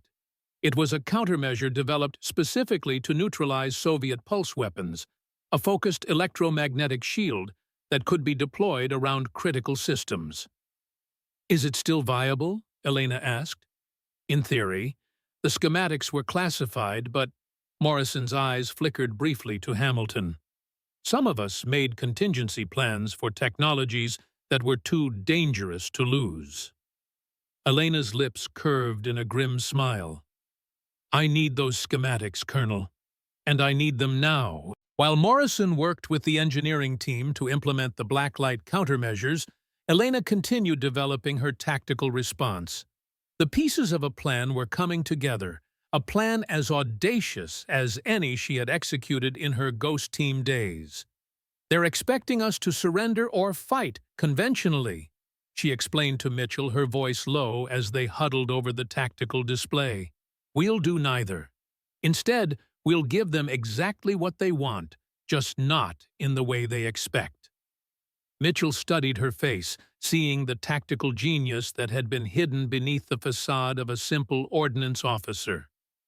What's your play, Commander? We're going to surrender me, Elena replied, her eyes never leaving the display. But on our terms. In the weapons bay, Elena worked swiftly alongside Morrison and a select team of engineers. They had converted one of the Fire Scout drones into a delivery system for the Blacklight countermeasure, a technological ghost from the Cold War brought back to life through Morrison's detailed memory and Elena's tactical adaptation. This should create a focused electromagnetic field around our critical systems, Morrison explained, making final adjustments to the makeshift device. When they deploy their EMP weapon, our shield will absorb the pulse and redirect it. How confident are you? Elena asked, her hands steady as she wired the drone's control systems. Morrison's weathered face creased in a grim smile. About 60%. But that's 60% better odds than we had an hour ago. On the other side of the bay, Lieutenant Parker supervised the modification of a Tomahawk missile, replacing its standard warhead with a specialized package designed to emit a concentrated burst of electromagnetic energy. If this works, Elena said quietly to Morrison, it will neutralize their EMP capability and give us a fighting chance. And if it doesn't? The old colonel asked. Elena met his gaze steadily. Then at least we'll go down fighting instead of surrendering to people who betrayed everything we swore to protect. Morrison nodded, understanding. You know Hamilton won't stop. Even if we survive this, he and his shadow division will keep coming after you. Let them come, Elena replied, her voice hardening with resolve. I'm tired of running, tired of hiding who I am and what I'm capable of. The ship's intercom interrupted their conversation. Commander Blackwood to the bridge. The Russians are demanding a response. Elena finished her work, then straightened, exchanging a meaningful glance with Morrison. Deploy the countermeasures the moment you detect their EMP signature, she instructed. Everything depends on your timing. I won't let you down, Commander, Morrison promised. Just like you never let down your team. Elena paused at the door, looking back at the man who had been her silent ally for the past 6 months. When this is over, Colonel, we're going to have a long conversation about all the things you've been keeping from me. Morrison's lips quirked in a half-smile. Looking forward to it, Commander. Just make sure there is an after for both of us. On the bridge, the atmosphere was charged with tension as Elena entered. The tactical display showed the Russian vessels had tightened their formation, closing the noose around the USS Defender. They've issued their final warning, Mitchell informed her. 2 minutes until they deploy their EMP weapon. Hamilton and Wallace stood to one side, their authority temporarily suspended, but their presence a constant reminder of the internal threat. Open a channel to Captain Petrov, Elena ordered, moving to the command position. The main screen flickered to life, revealing Petrov's cold, calculating gaze. Commander Blackwood, have you decided to be reasonable? Elena stood tall, her bearing that of a commander rather than a subordinate. I will surrender myself to your custody under specific conditions, Captain Petrov. Petrov's eyebrow arched in surprise. You are hardly in a position to dictate terms, Commander. On the contrary, Elena replied evenly, you want what's in my head, the Blackbird codes. Damaging this ship or killing me would defeat your purpose. And your conditions? Petrov asked, curiosity evident in his tone. I will transfer to your vessel alone in one of our launches. No boarding party, no additional personnel. Elena's voice remained steady, betraying none of the calculated risk she was taking. In return, you will withdraw your vessels from proximity to the USS Defender and guarantee its safe passage. Petrov studied her, weighing her proposal. And why would you suddenly decide to cooperate after 7 years of resistance? Elena's eyes hardened. Because I've learned that the people I've been protecting don't deserve my loyalty. She glanced meaningfully at Hamilton. I'd rather deal with an honest enemy than a duplicitous friend. Hamilton stepped forward, face flushed with anger. This is treasonous. Commander Captain Mitchell, place her under arrest immediately. Mitchell remained impassive. Commander Blackwood has full tactical authority on my order, Admiral. If her strategy involves personal risk to save this ship and crew, that's her call to make. Petrov watched this exchange with evident amusement. Internal discord in the American command structure. How unexpected. His eyes returned to Elena. Very well, Commander. I accept your terms. You have 15 minutes to board your launch. Any sign of deception, and I will not hesitate to disable your vessel. The screen went dark, leaving the bridge in tense silence. You can't seriously be planning to surrender yourself, Mitchell said quietly to Elena. Trust me, Captain, she replied, her voice equally low. Everything is proceeding according to plan. Hamilton moved toward them, his authority momentarily reasserted by the sheer force of his personality. Whatever you're planning, Commander, it won't work. Petrov is not a man to be underestimated. Neither am I, Admiral, Elena replied coldly. Something you seem to have forgotten. She turned to Mitchell. Captain, I need to prepare for transfer. Lieutenant Hawkins, continue monitoring Russian communications. Alert me to any changes in their positions or electronic emissions. As Elena moved toward the exit, Hamilton called after her. The Blackbird codes are more important than any single life commander, even yours. Those weapons must be secured before they fall into the wrong hands. Elena paused, looking back at the man who had manipulated her career, her life, for 7 years. The weapons are already in the wrong hands, Admiral. They have been since 1991. In her quarters, Elena changed into her formal service uniform, the insignia of her true rank gleaming on her collar. Whatever happened next, she would face it as Commander Elena Blackwood, not as the shadow she had been forced to become. She opened the locked footlocker that had remained untouched for 6 months, removing a small encrypted device, a Ghost Team emergency beacon designed to transmit a specific signature through almost any jamming technology. As she secured it beneath her uniform, a soft knock sounded at her door. "Enter," she called, expecting Morrison or Mitchell. Instead, Lieutenant Parker stepped in, his expression a mixture of determination and shame. The young officer who had once mockingly called her ballast bitch now stood at attention, unable to meet her eyes. "Commander," he began, his voice faltering slightly, "I wanted to... That is, I need to apologize for my behavior these past months." Elena studied him, seeing not just regret, but genuine admiration in his bearing. "We all have roles to play, Lieutenant, some more pleasant than others." "It's more than that, ma'am," Parker insisted. "The things I said, the way I treated you, it was unprofessional and disrespectful. I had no idea who you really were." "Few people did," Elena replied. "That was the point." Parker finally looked up, meeting her gaze directly. "The crew is talking, ma'am, about Operation Kingfish, about what you endured, about what you're planning to do now." He straightened his shoulders. "I want you to know that we're with you. All of us. Whatever you need." Elena felt a weight she hadn't realized she was carrying begin to lift. For 6 months, she had been invisible, ignored, dismissed. Now, in the moment of greatest danger, she had found not just respect but loyalty from the very people who had once looked through her. "Thank you, Lieutenant," she said, her voice softening slightly.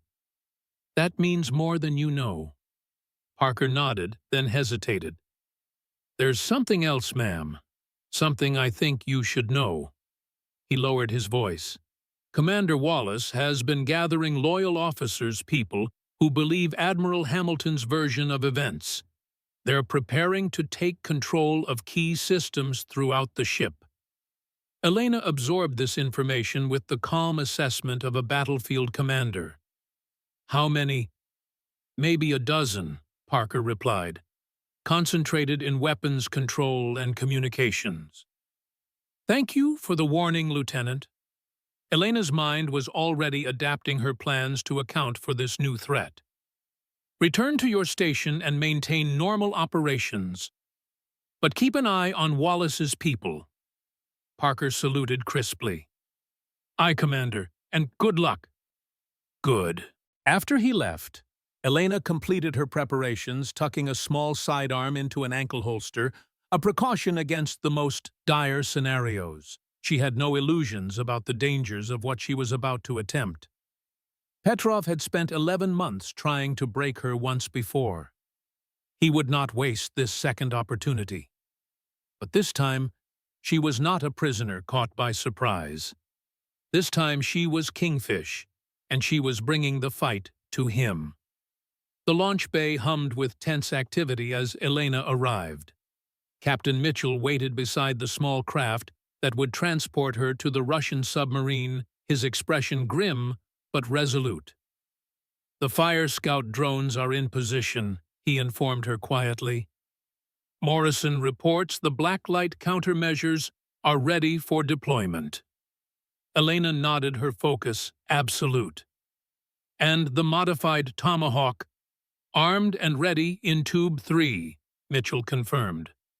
Targeting solution locked on the submarine's communications array. Remember, timing is everything, Elena said, her voice low. Wait for my signal before launching the Tomahawk. If we strike too soon, Petrov will know it's a trap. Mitchell studied her face. You're really going through with this? I have to, she replied simply. It's the only way to get close enough to their EMP weapon to neutralize it. And if something goes wrong?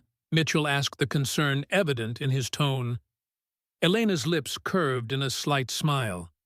Then I'll improvise. It's what ghost teams do best. A commotion at the bay entrance drew their attention.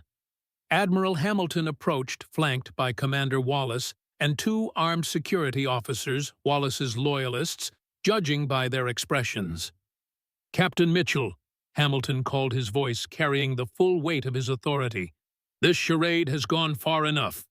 I am resuming direct command of this vessel effective immediately. Mitchell stood his ground. On what grounds, Admiral?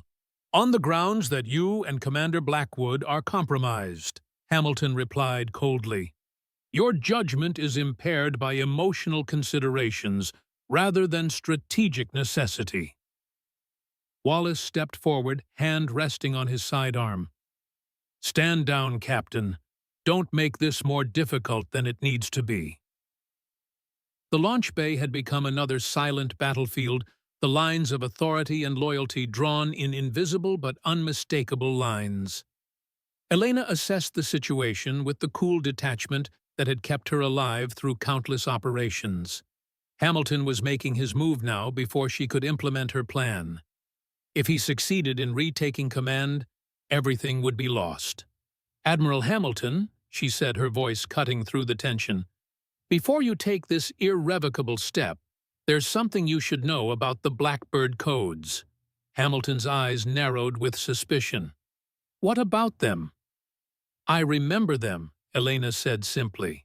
Not consciously, not completely, but enough. Fragments that have surfaced over the years, sequences of numbers and letters that made no sense until now. It was a calculated risk, a bluff designed to leverage Hamilton's obsession with the Blackbird project. You're lying, Hamilton said, but uncertainty had crept into his voice.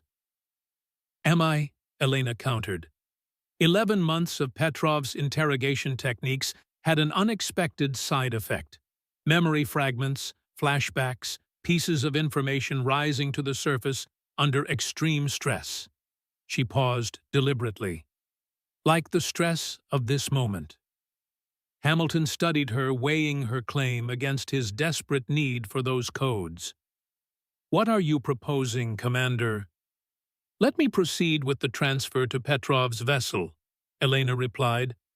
But instead of fighting against me, work with me. Between what I remember and what you know about Blackbird, we might actually have a chance of securing those weapons. It was a masterful deception appealing to Hamilton's mission while advancing her own. The Admiral's hesitation showed her words had found their mark. How do I know you won't simply give the codes to Petrov? Hamilton demanded. Elena's expression hardened. Because despite everything, Admiral, I'm still an American officer. Those weapons belong in American hands, just not yours alone. The standoff stretched for several tense seconds before Hamilton finally nodded. Very well, Commander. Proceed with the transfer. But Wallace and his team will maintain control of the weapon systems as insurance against any misunderstandings. Mitchell began to protest, but Elena silenced him with a subtle gesture.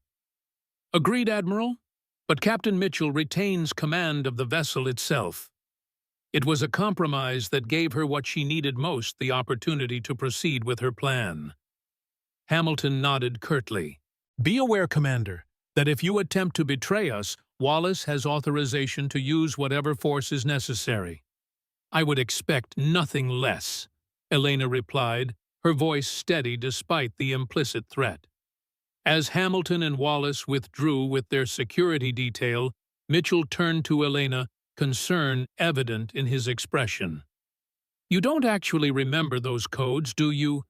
"No," she admitted quietly. "But Hamilton's desperation makes him vulnerable to hope. We needed to buy time, and now we have it." Mitchell's admiration was evident in his gaze. "You're one hell of a tactician, Commander." "Save your compliments for when we've survived this, Captain," Elena replied, though a ghost of a smile touched her lips. "The real battle is just beginning." The small launch cut through the dark waters, carrying Elena toward the looming bulk of the Russian submarine.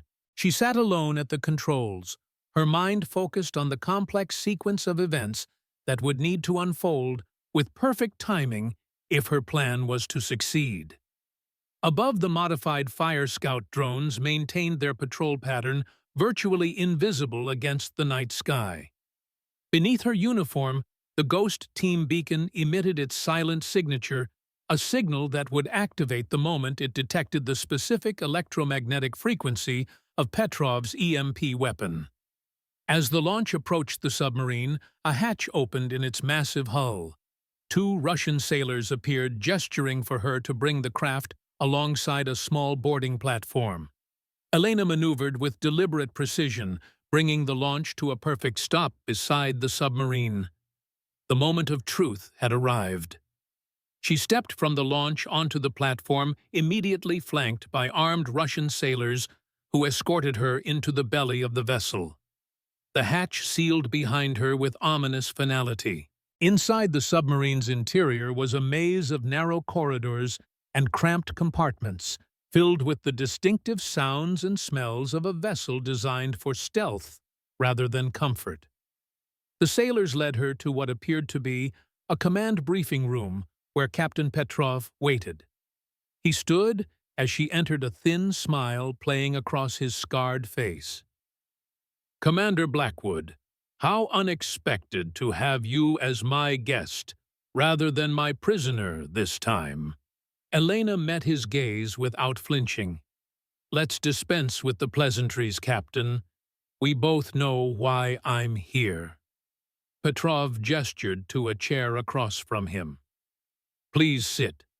We have much to discuss." He dismissed the guards with a curt nod, leaving them alone in the small compartment. "Your surrender was quite the surprise," Petrov continued once they were alone. "After 11 months of resistance to suddenly volunteer, it makes one suspicious."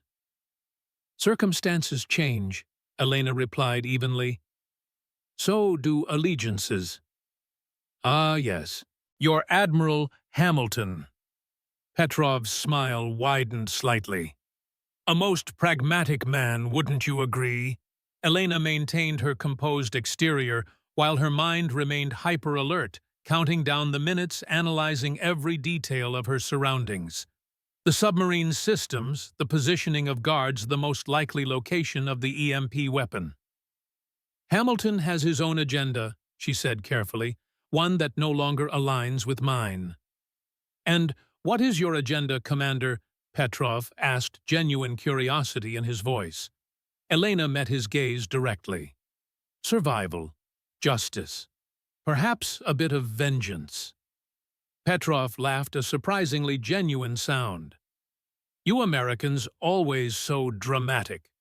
In Russia, we are more pragmatic. Information is simply a commodity to be traded. No need for grand motivations."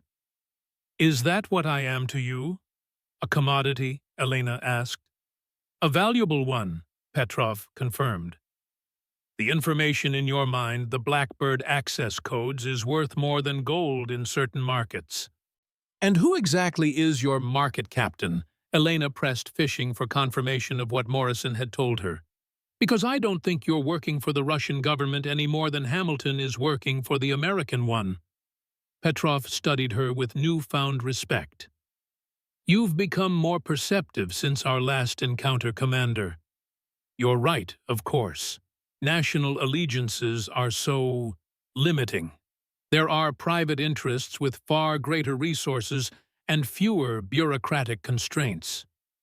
"The Shadow Division," Elena concluded. A private military organization with operatives embedded in multiple governments. Very good, Petrov nodded. Though we prefer the term strategic continuity group. More professional, less dramatic. The pieces were falling into place, the final confirmation of the conspiracy Morrison had outlined. A private organization with tentacles reaching into the highest levels of multiple governments seeking control of the most destructive weapons ever developed. And the Blackbird devices are just the beginning, aren't they? Elena asked, though she already knew the answer. They are the key, Petrov corrected.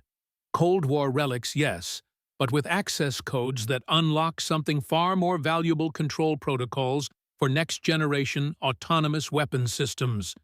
Systems that can operate without human oversight or intervention.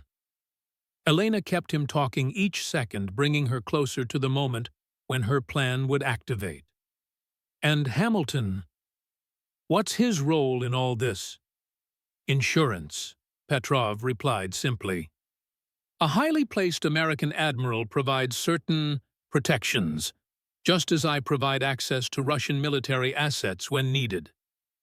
A perfect arrangement, Elena observed, until someone like me disrupts it. Petrov's expression hardened slightly. Yes? Well, that disruption ends today. He pressed a button on the table between them. Dr. Ivanov, please join us. Our guest is ready for the procedure. A side door opened to admit a thin, bespectacled man in a lab coat carrying what appeared to be a specialized medical case. Elena recognized the type of equipment, immediately: neurological extraction technology far more advanced than what had been used on her 7 years ago. The procedure is quite refined now, Petrov explained conversationally. Much less invasive than our previous methods. You'll be conscious throughout, but unable to resist the cognitive probes. The information will be extracted whether you cooperate or not. Elena maintained her calm exterior while inwardly counting down. 3 minutes until Morrison would activate the blacklight countermeasures. 4 minutes until Mitchell would launch the modified Tomahawk. Everything depended on her keeping Petrov engaged until then. Before we begin, she said carefully, I have a question, Captain. A professional curiosity, if you will. Petrov gestured magnanimously. Your last request as a free mind. I can grant that. The EMP weapon you threatened the Defender with, Elena began.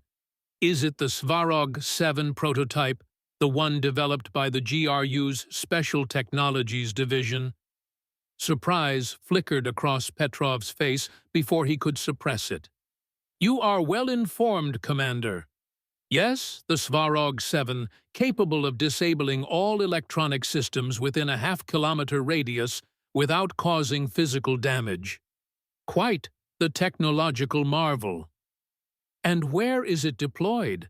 Elena asked, pushing her advantage. On this vessel, Petrov smiled thinly.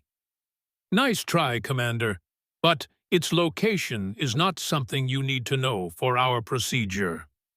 The doctor had finished setting up his equipment, a disturbing array of neural interfaces and monitoring devices. We are ready, Captain, he announced. Excellent, Petrov replied, then turned back to Elena. No more delays, Commander. It's time to finally unlock the secrets you've been carrying all these years. As the doctor approached with a neural probe, Elena made her move. The Ghost Team beacon beneath her uniform had been silently mapping the submarine's electronic emissions, pinpointing the distinctive signature of the Svarog 7 device.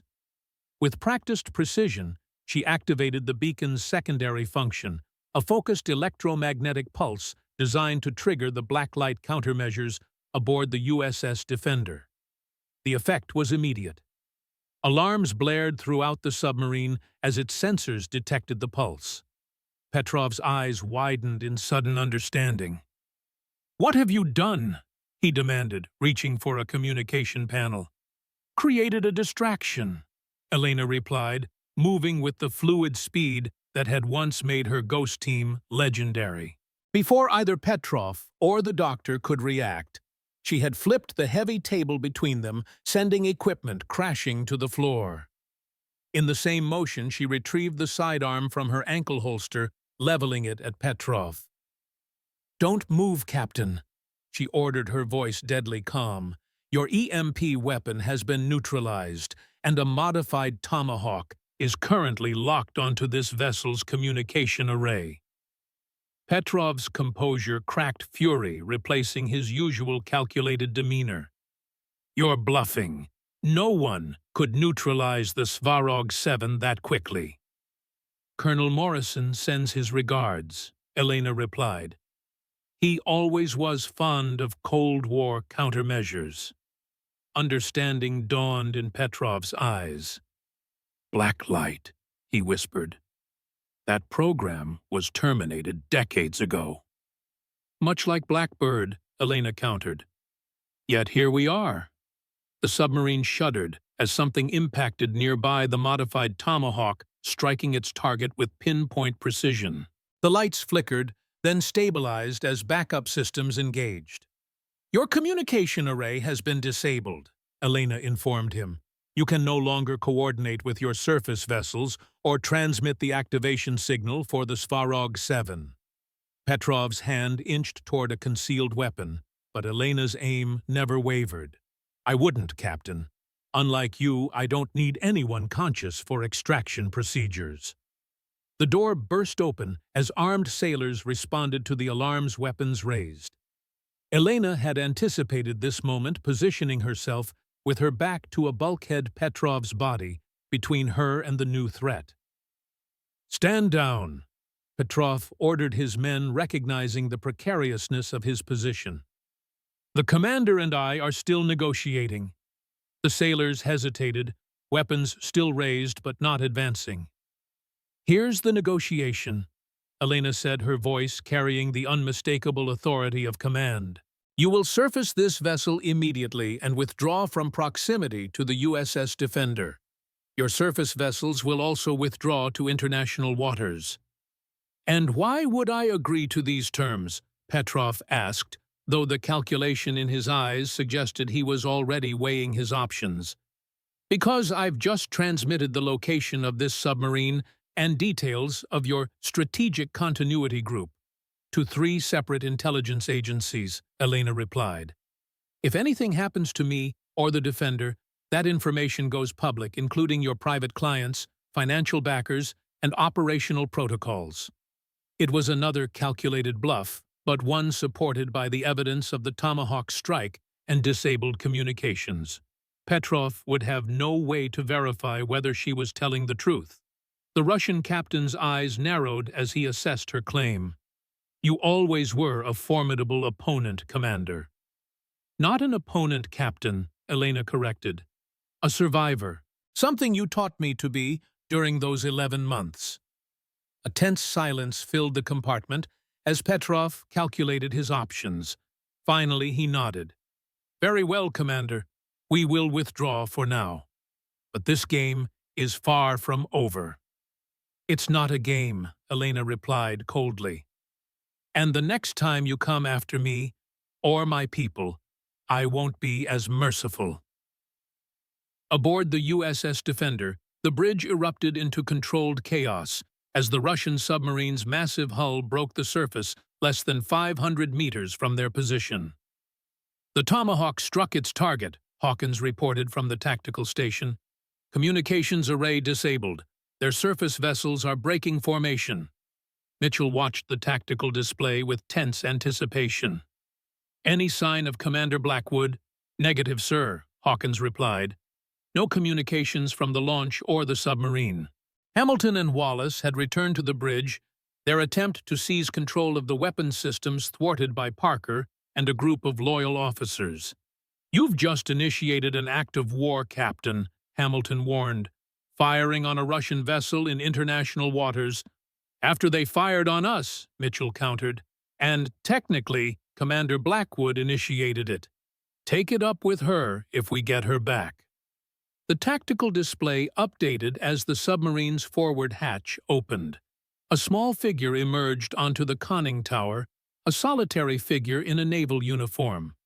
Visual confirmation, Hawkins announced, relief evident in his voice. It's Commander Blackwood. The bridge crew watched as Elena made her way down to the launch craft, still secured alongside the submarine. With deliberate calm, she boarded the small vessel and detached from the submarine's hull. Russian vessels are withdrawing, Hawkins reported, studying the tactical display. All 3 surface ships are changing course. The submarine is beginning to submerge. Mitchell allowed himself a moment of cautious optimism. Maintain defensive posture until Commander Blackwood is safely aboard, and all Russian vessels are beyond visual range. Hamilton's face was a mask of barely contained fury. This isn't over, Captain. Commander Blackwood has compromised a classified operation of vital national security.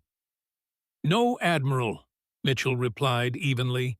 You compromised it when you decided to place your shadow organization's agenda above your oath to this country.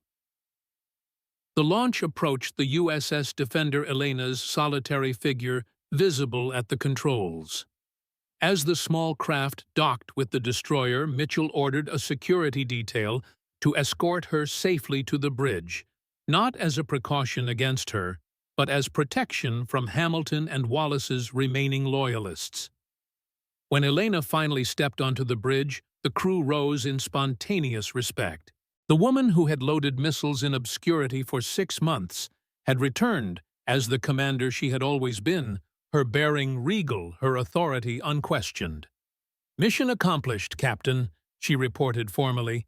The Russian forces are withdrawing and their EMP weapon has been neutralized. Well done, Commander, Mitchell replied with equal formality, though his eyes conveyed much more. Welcome back. Elena turned to face Hamilton, her expression betraying none of the complex emotions that must have been churning beneath her professional exterior. Admiral Hamilton, she said, her voice carrying to every corner of the bridge. Captain Petrov sends his regards. He also confirmed your involvement with the Strategic Continuity Group, a private military organization seeking control of the Blackbird devices and the next-generation weapons systems they can access. Hamilton's face hardened. You have no idea what you're interfering with, Commander. Those weapons must be controlled by people who understand the greater strategic picture, people who can make the hard decisions without political interference. People like you, Elena asked quietly, who sacrifice ghost teams and manipulate loyal officers to pursue their private agenda. She shook her head. That's not strategy, Admiral. That's treason. Hamilton straightened, attempting to reassert his authority through sheer force of will. This is far from over, Commander. When we return to port,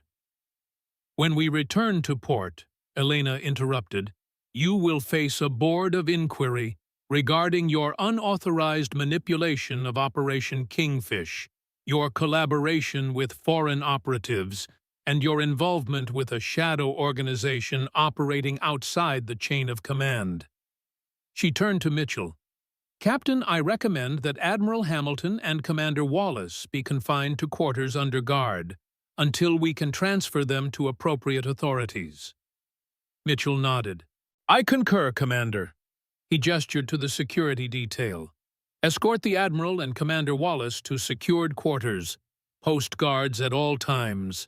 As Hamilton was led from the bridge, he paused beside Elena. You still don't understand what's at stake, he said, his voice low and intense. The Blackbird devices are out there, Commander. And now, without proper control, they're more dangerous than ever.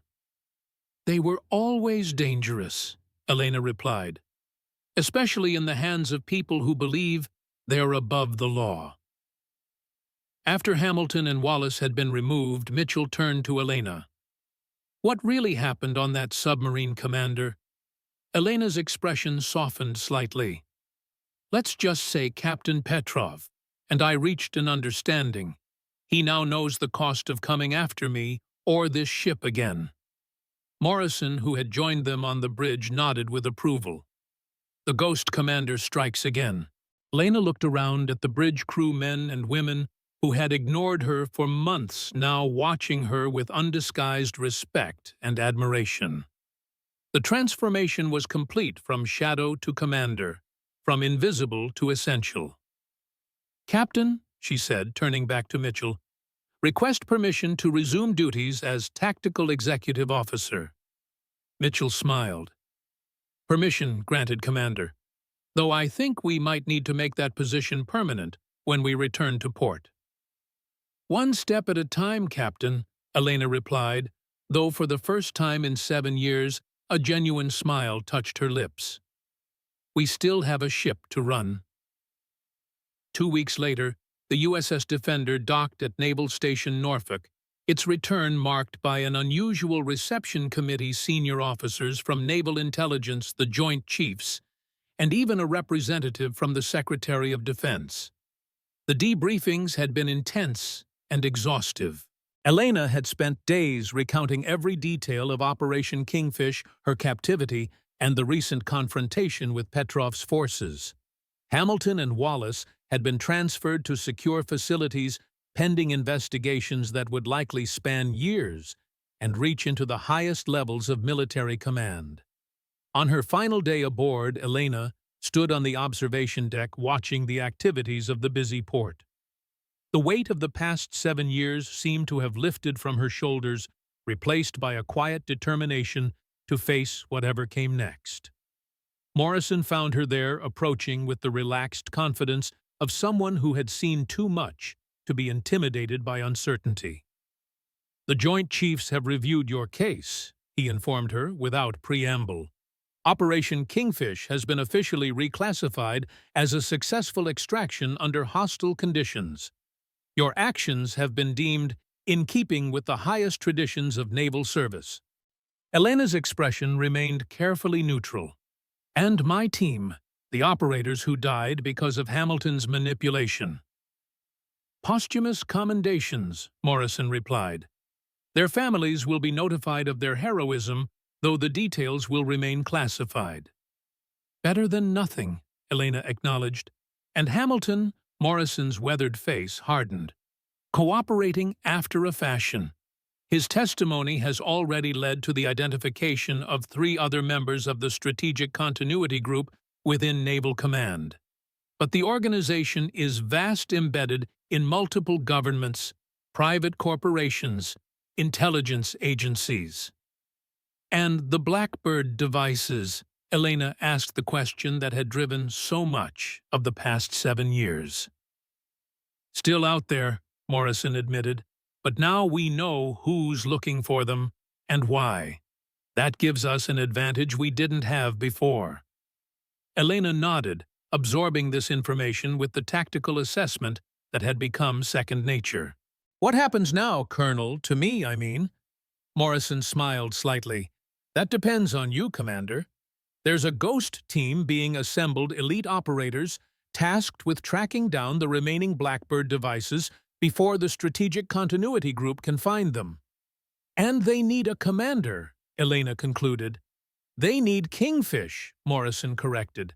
"Someone who understands the stakes, who knows the players, who can operate in the shadows when necessary, and in the light when possible." Elena turned to face the horizon, considering the offer. For 7 years she had lived in the shadows, buried beneath the weight of a mission gone wrong and a sacrifice unrecognized. Now she was being offered a chance to step back into the light, to reclaim not just her rank, but her purpose. "When do we start?" she asked. Decision made. Morrison's smile widened. "We already have. Welcome back, Commander Blackwood." As they walked together toward the waiting transport, Elena passed a group of junior officers from the Defender, including Lieutenant Parker, who snapped to attention as she approached. "Commander," he acknowledged, offering a crisp salute. Elena returned the salute with equal precision. "Lieutenant, take care of our ship." "Yes, ma'am," Parker replied, then hesitated. "It was an honor serving with you, Commander. Even when we didn't know who you really were. Sometimes the greatest honor comes from doing your duty when no one is watching, Lieutenant," Elena replied. "Remember that." As she continued toward the transport, Elena felt the eyes of the crew following her, no longer looking through her, but truly seeing her for the first time. The woman who had loaded missiles in obscurity had reclaimed her rightful place, not just as a commander, but as the tactical legend she had always been. The scars on her back remained a permanent reminder of sacrifice and survival, but they no longer defined her. They were simply part of her story, the story of Commander Elena Blackwood, the ghost commander who had emerged from the shadows to reclaim her honor and her purpose. Ahead lay new missions, new challenges, new battles against an enemy that operated in the darkest corners of power. But she would face them as herself, not as a shadow, not as a ghost, but as the commander she had always been. The sun glinted off her commander's insignia as she boarded the transport, leaving behind the ship that had been both her prison and her salvation. Whatever came next, Elena Blackwood was ready. Some heroes remain in shadow by choice, carrying burdens so others don't have to. But sometimes those shadows lift, revealing the strength that was always there waiting to be recognized.